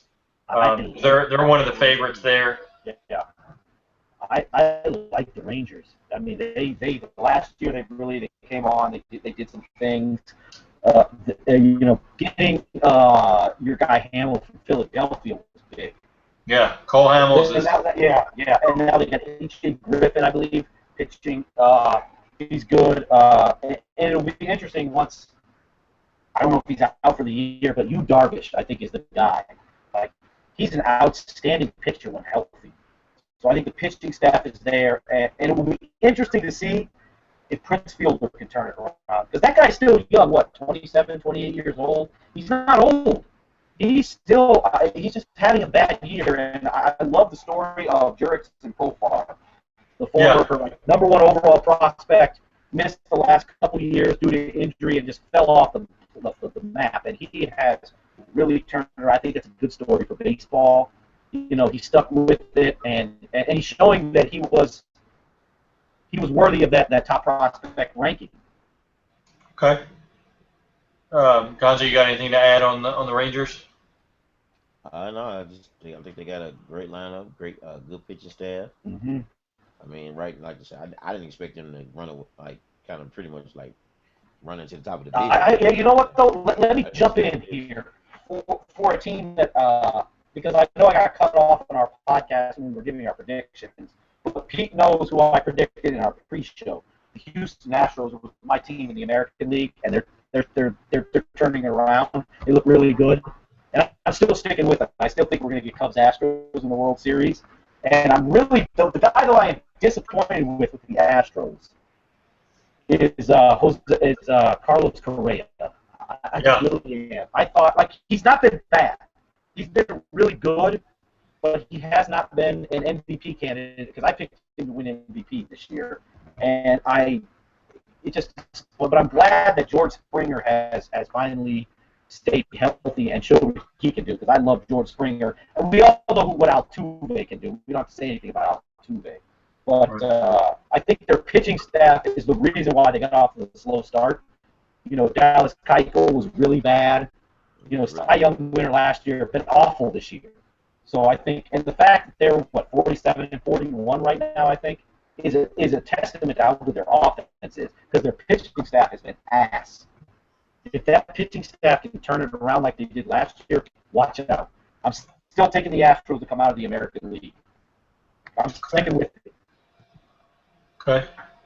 I want to talk a little bit about the Major League Baseball All-Star Game, and before I get into that, I want to talk about David Ortiz investigation basically for tampering by Major League Baseball, saying that the Red Sox should sign Edwin Encarnacion to replace him as the designated hitter. And he also advocated for Jose Fernandez of the Marlins. So basically he did it on live TV. And you can't do that. So curious to see if even though it's his last year, basically, if he's disciplined by Major League Baseball at all for that. But want to get into the Major League Baseball All-Star Game. What did you guys think overall? I didn't watch much of the All-Star Game, as you know, because we had our podcast. But I'm glad Chris Bryant got a home run. That's all I'm going to say about that. But I did watch the Home Run Derby, which I love this new format that they started a year ago. Not this year, but a year ago, with the bracket style and compete against the guy, you know. And I thought the Home Run Derby last year was awesome. It really adds a lot of excitement, you know, suspense, because you just don't know. And then this year, I really loved it because you have a guy like Giancarlo Stanton, who is considered basically the best power hitter in baseball, 6'6", just fantastic. Having an off year, even though he's got 20 home runs at the All-Star break. But he went out yesterday on Monday and showed why he is considered the best power hitter in baseball. The dude was he was fantastic. It was exciting to watch. And after that, when he went in the first round, but it was still exciting just watching him crush. I mean, you have to get 2 home runs now over 440 to get the extra 30 seconds in your round. This guy was hitting 11, 12 home runs of his total over 440 in each round. That's what we want to see as fans. We want to see these guys launch 456, 500-foot home runs, and it was an exciting event. I really like this new format. Okay. What were your thoughts, Gonzo? you know, the home run was good. I mean, the baseball game was it was okay. I mean, it's an all-star game, so you know, I don't know. Even though they made the stakes where whatever team wins, that's the Yeah. division. It gives the home field advantage. I mean, that's okay, but I mean, does does home field advantage really matter in baseball? Though I don't think it does. Yeah, I mean, in Because all usually, honesty, like I I said, don't. Yeah, because 2 years ago, didn't Kansas City have home field and they lost? yeah, Yeah, it doesn't matter. It's not like basketball. Basketball, I think home court is the most important thing and in usually any other sport. when you got great pitching, they pitch great on the road or at home. Yeah, It's just, exactly. I mean, Hey, for example, look at the wild cards in each series. Dallas Keuchel pitches a gem in the wild card on the road, and against the Yankees, and then Arrieta, of course, pitches a beautiful gem against the Pirates on the road. So it doesn't matter.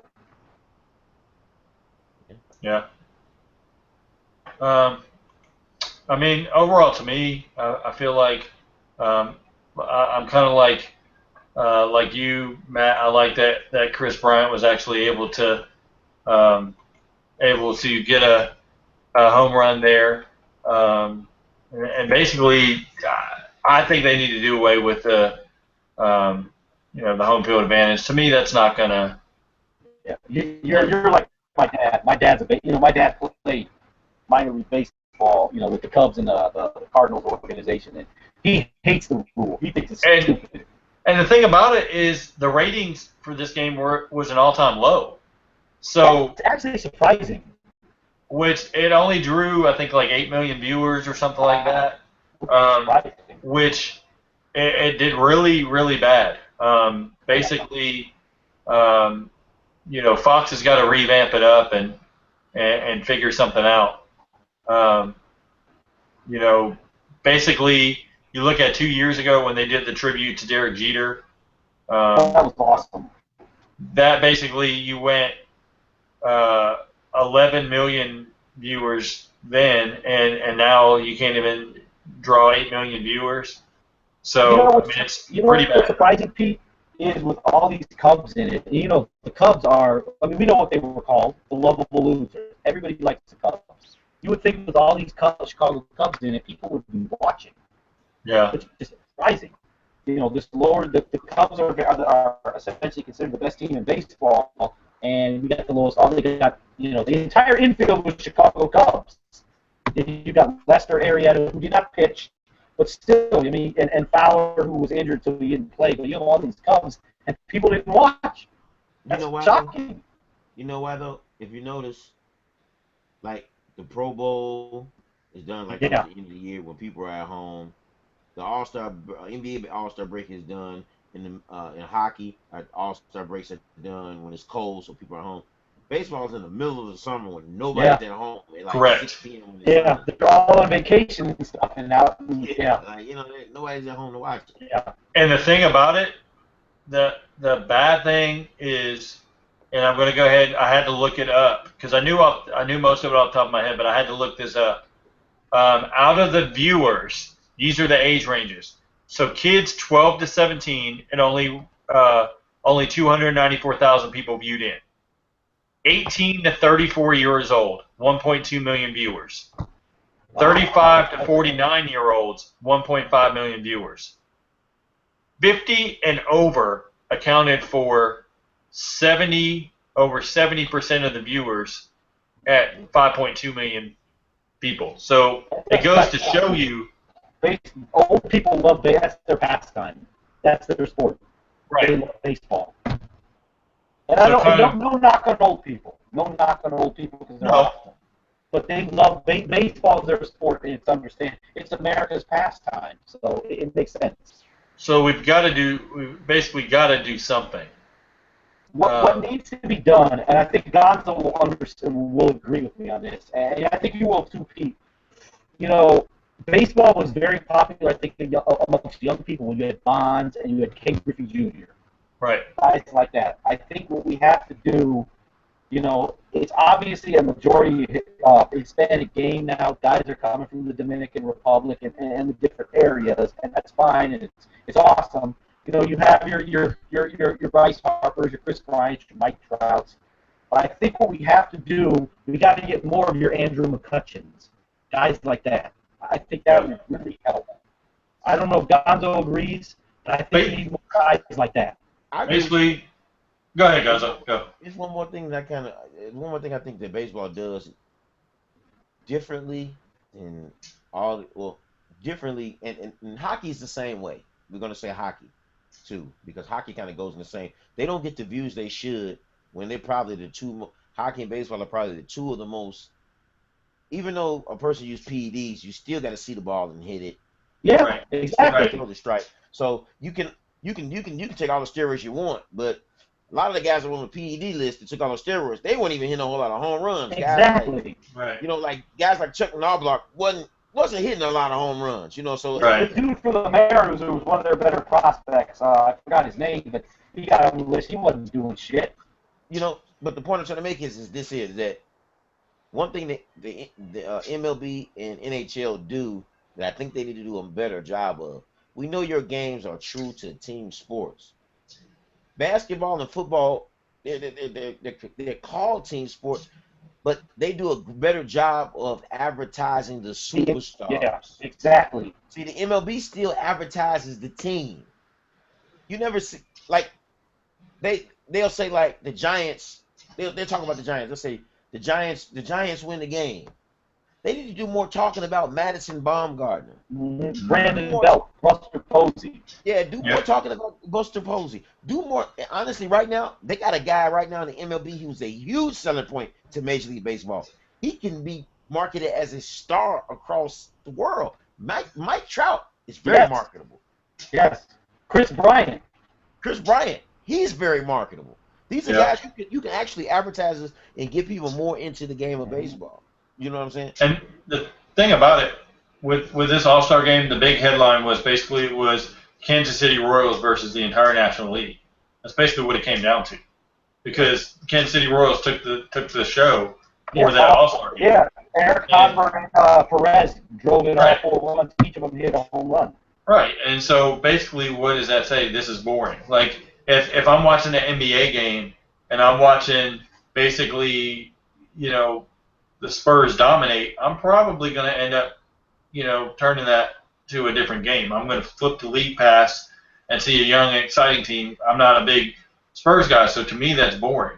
But a lot of people love the Spurs, and can sit there. For me, I want the excitement of, okay, this is competitive, or if I'm watching it and I'm watching Golden State, okay, man, 3 after 3 after 3, it's exciting.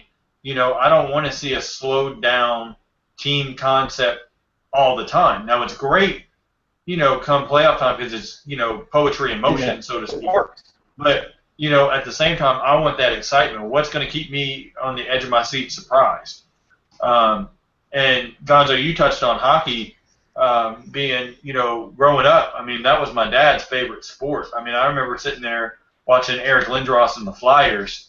I mean, just being amazed. Now, I could never play hockey or anything, but, living in Georgia, it's not a hockey team. I moved from Philadelphia when I was little, but, it's just amazing that the teamwork you have to have and the concept of that. But at the same time, like you said, marketability is not your team. It's the individual that's going to bring in the dollar value. Jersey, shoes, just things that just get people more in tune to it. And like I say, a lot of like, okay, where I grew up, a lot of people didn't play stuff like hockey. A lot of guys didn't play baseball. And I found that the biggest problem with society is that we fear the unknown. We just, that's probably one of the reasons why prejudice still exists, is because we don't know about something, so we automatically assume that it's bad, or we assume the worst about it because we don't know anything about it. It goes the same for sports. I didn't know anything about hockey. I played hockey for 1 year at a park district because I stayed close to a university, University of Chicago, years ago. And during the winter, they would have like ice rinks in the middle of the field. Mm-hmm. Go sign up. You can play ice hockey. So I played ice hockey. Played 8 games. Scored 16 goals. I realized I could play a little bit. Once I moved to the suburbs, the schools I went to the suburbs, none of those, which were predominantly black, none of them had hockey.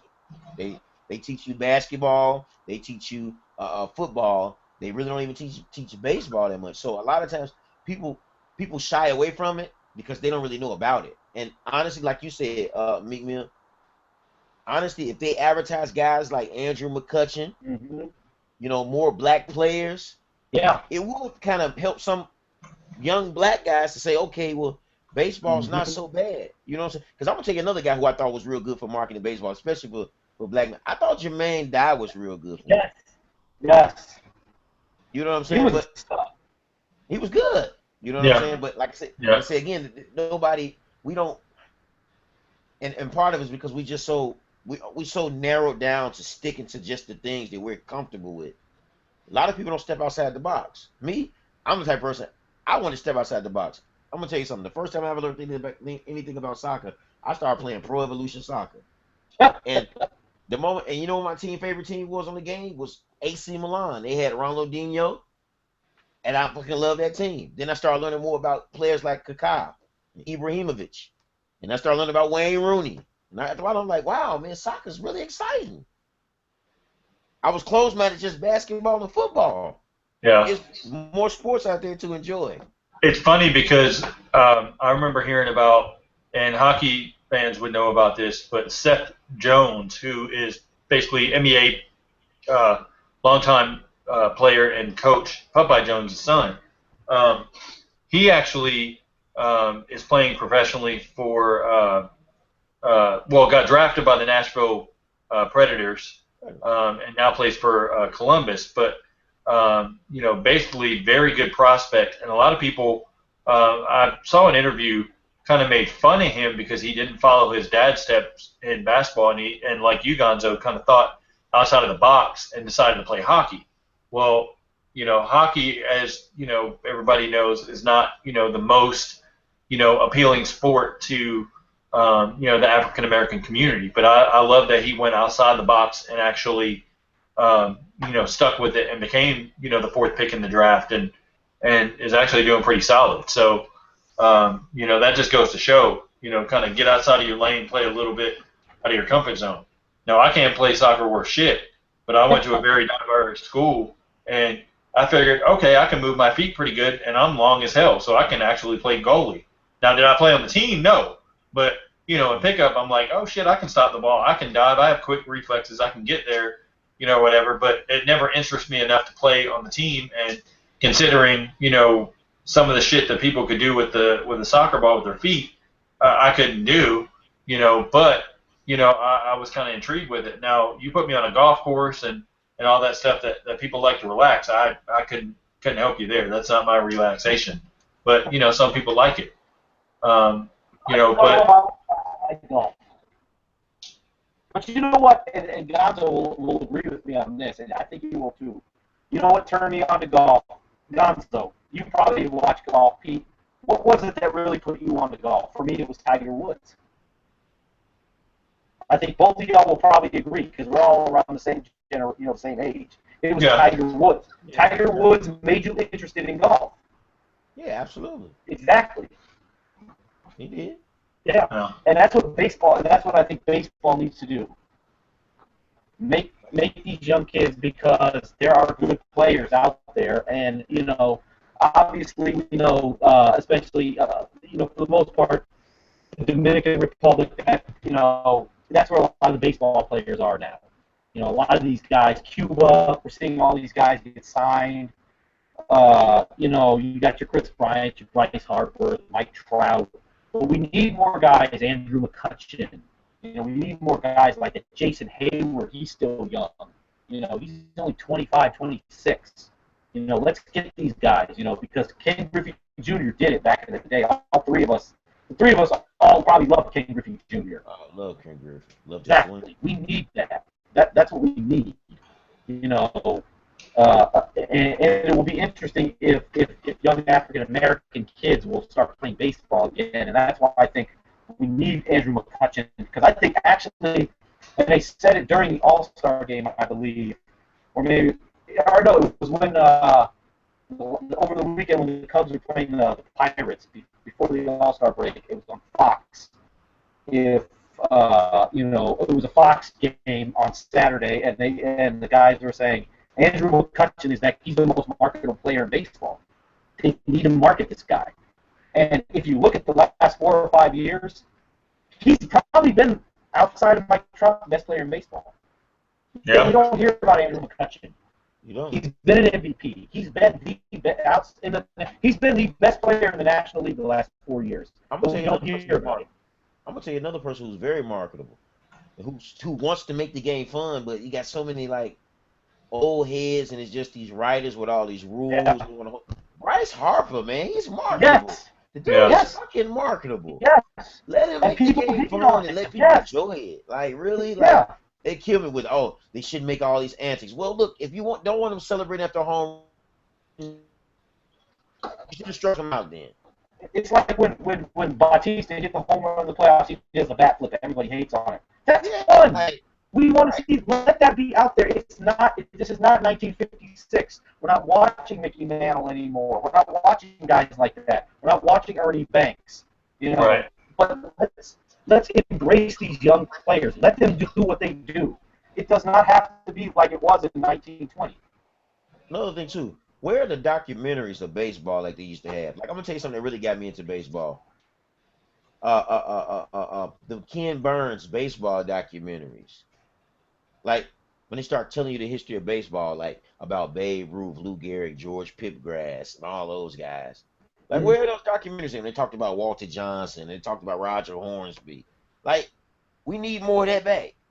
That helps. Like now it's almost like we come into this modern age with the internet and just. It's like they really killed a lot of history of the sport. That's why you don't like me. I know, like honestly, I'm gonna tell you who my favorite baseball player is of all time. He's a very old guy, and I just did a lot of research on him, just reading a lot about him. They said this guy was one of the nicest guys in baseball. He even traveled during the time where Negro players weren't allowed in baseball. He traveled with the Negroes and played with him and gave him tips. His name was Charlie Gerger, that played for the Detroit Tigers back in the 30s. They said Charlie Gerger was one of the nicest guys. They said he didn't talk very much. He came on opening day and said hello.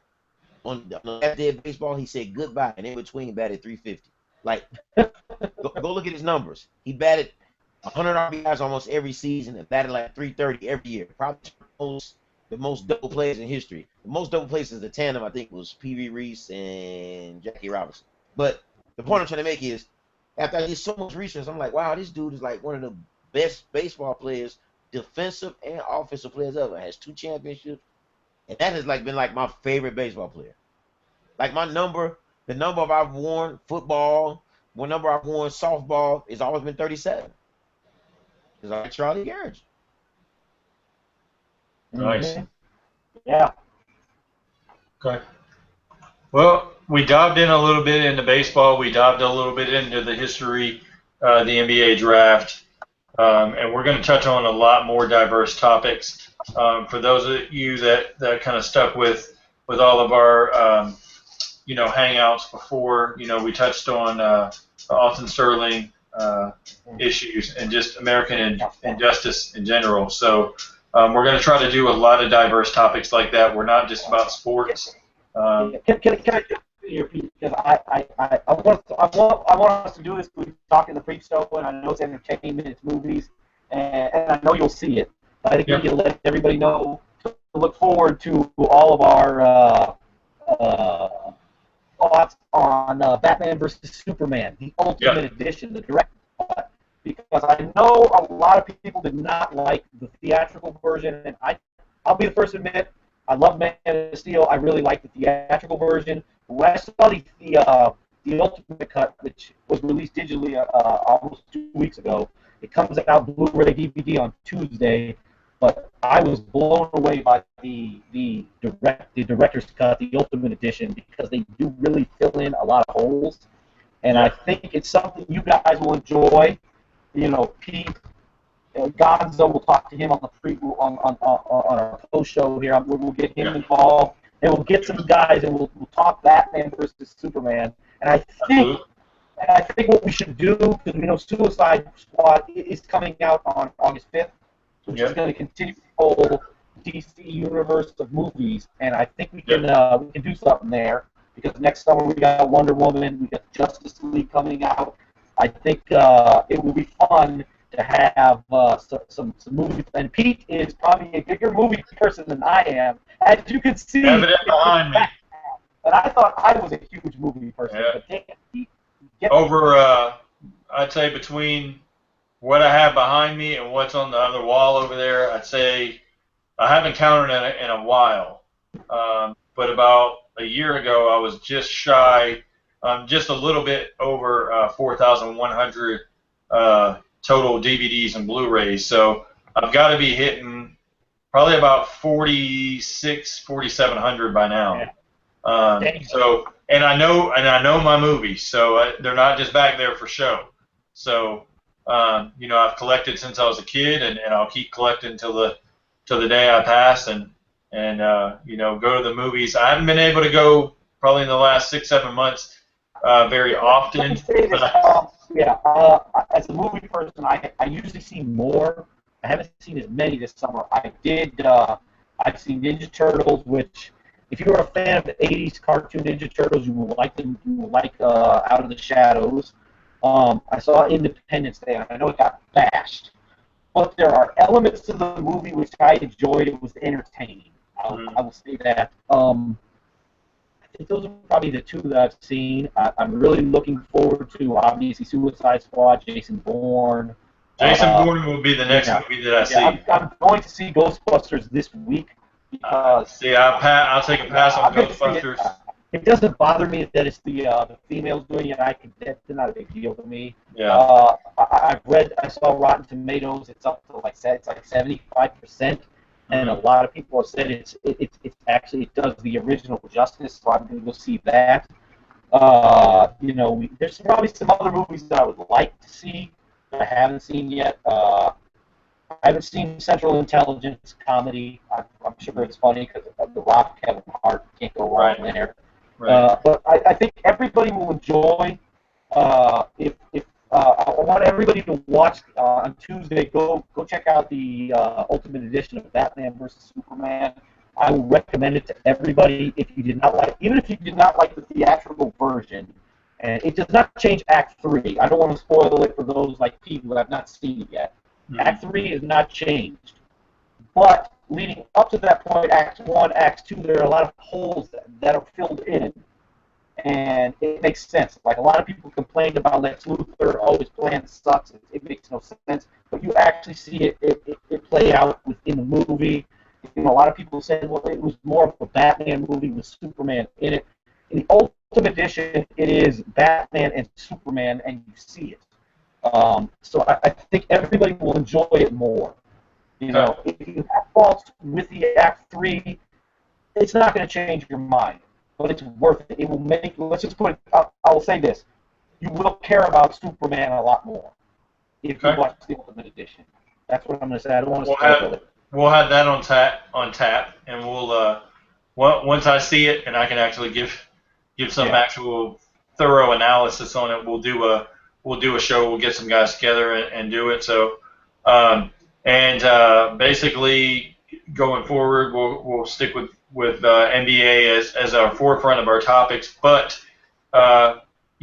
very, very often we'll slide in all kind of different genres of topics, not just sports. So keep with us, and if you guys have any topic ideas you want us to cover, let us know. Pete, do you want to give them an update on our NBA 2K17 special that we have? Oh yeah, so don't want to really say who the person is yet, but we have a very huge YouTuber that has agreed to come on. It's looking like in the next week or two we'll be able to get him. He's had a move and some other things going on, so he didn't want to commit to something that he couldn't fully put a lot of effort in. But we'll have that. Probably at that point of that same show, we'll probably have some 2K17 news because it's got to be rolling around the corner with that September date coming down the pike pretty soon. So something has to be coming out. So we'll have to talk about that. And I'm going to kind of plug myself here, which I don't normally do. Go ahead. Plug it. But for those that have not downloaded Embrace the Paces roster for the PS4. It's NBA offseason and rookies. Basically has all the draft picks. Embrace the Pace did all of the faces for all the rookies and some undrafted guys, of course. Him and I collaborated on doing a lot of the transactions, getting the contracts right. We kind of trade off the file. And then I was responsible for editing all of the tendencies for over 470 players in a game. And so that actual roster is, in my opinion, the best out there gameplay-wise, as well as being able to play with all of the new guys. It's updated daily, so you can go on PS4 Share, look up Embrace the Pace, just as it sounds, or you can follow me on Twitter, follow Embrace the Pace on Twitter, and get that roster. So, like I said, don't normally like to plug myself, but I think that it's worth a download. Matt, I hate that you don't have a PS4, but there's a guy on PS4 that I'll actually stand behind, and let me actually get his correct handle really quick because he did some great work. The feedback was really good on that actual roster, and give me just a second while I find it. But there's quite a few guys that kind of came out and did some rosters this year that weren't out in previous years. For the Xbox One, the best roster to download for what I've seen in the most detailed roster is Eli Stacks. So it's Eli Stacks. Yep. So the actual Twitter handle, let me find it. Let's see. His Twitter handle is at 12th House Prod, so it's basically short for 12th House Productions.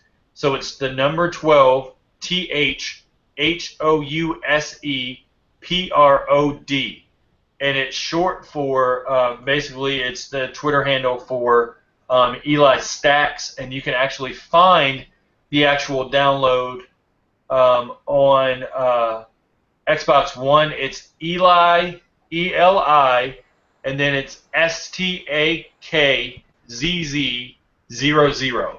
He has by far the best roster based on the reviews for the Xbox One as far as getting rookies in there and the most playable. He re-rated a lot of guys and updated gear, real tendencies for him, added a lot of missing guys, all of the drafted rookies, as well as 40 undrafted rookies. So check those out, and of course check our roster out. And last but not least, I want to give a shout out. Speaking of 2K, I want to bring up one of the developers and a good friend of our hangout, Scott O'Gallagher, Yes. better known as OG.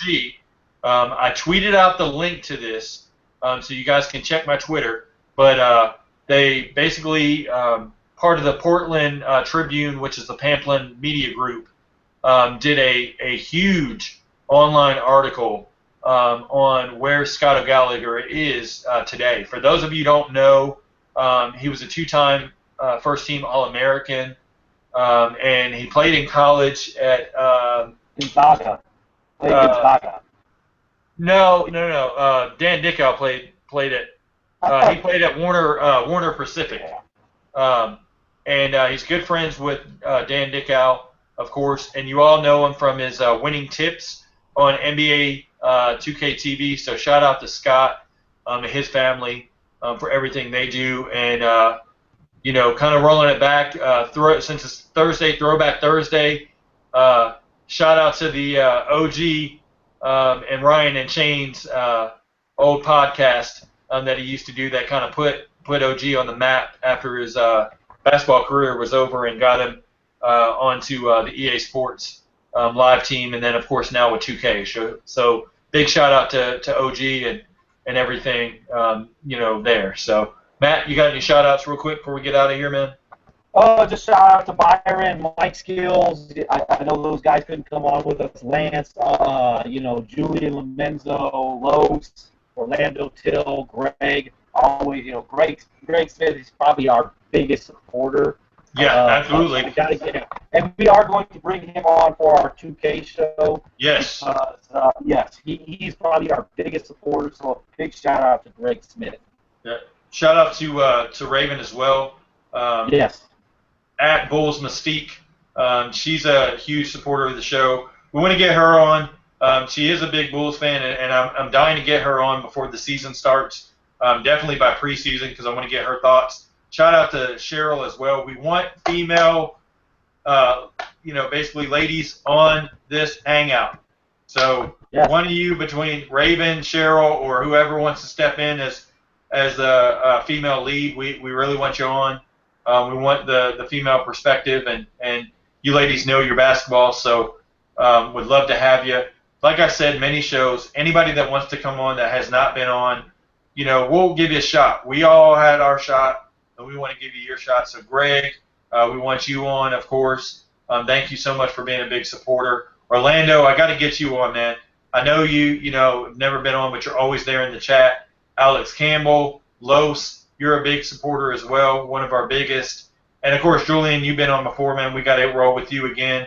Hope those technical difficulties you've had before are squared away. If not, we can try to help you because you got some good insight you can bring. Thanks to Byron for being on. I know he had to cut out. And Gonzo, I know he had to cut out. Oh, he's back. Okay. Oh, there he is. Gonzo's back. Gonzo. Good timing, bro. Gonzo, stay on. So Gonzo, hey, the floor is yours for your parting shots. Just whoever you want to give a shout out to, and let the people know where they can find you. Shout out to you guys, man, with some amazing topics, man. Love it. Had a great time today. Shout out to everybody, man, in Sim Nation, man. Shout out to everybody, man. Know that man. One guy with Sim Nation, man, because we all come from different races, creeds, colors, man. But for the most part, we have some interesting topics. So saying everybody just get along, man. So shout out to everybody in Sim Nation, man. You can reach me at Twitter at DJ Gonzo Star. Awesome. Hey, one guy I did forget, of course, Mike. I didn't want to forget you, man, at Mike Skills. And Q, we got to get you back on, man. Yeah. We already miss you already, man. Just your, diversity and topics and just what you bring to the table. You can catch him on Off the Beat and the Dead End Sports podcast. Those guys do a phenomenal job. We hope to get to their level at one point. And, yeah. Q's a 2K player. Oh, yeah, Q. Hey, if you play 2K, man, we got to get you on for that 2K show. Yeah. So, Gonzo, we'll get you as well. And we'll talk about that off air, Gonzo, just kind of what the plan is. But, thanks, everybody, for viewing. And we'll get a couple more shows going next week, and we'll get some topics kind of rolled out there on Twitter. And hope you tune in. Thanks.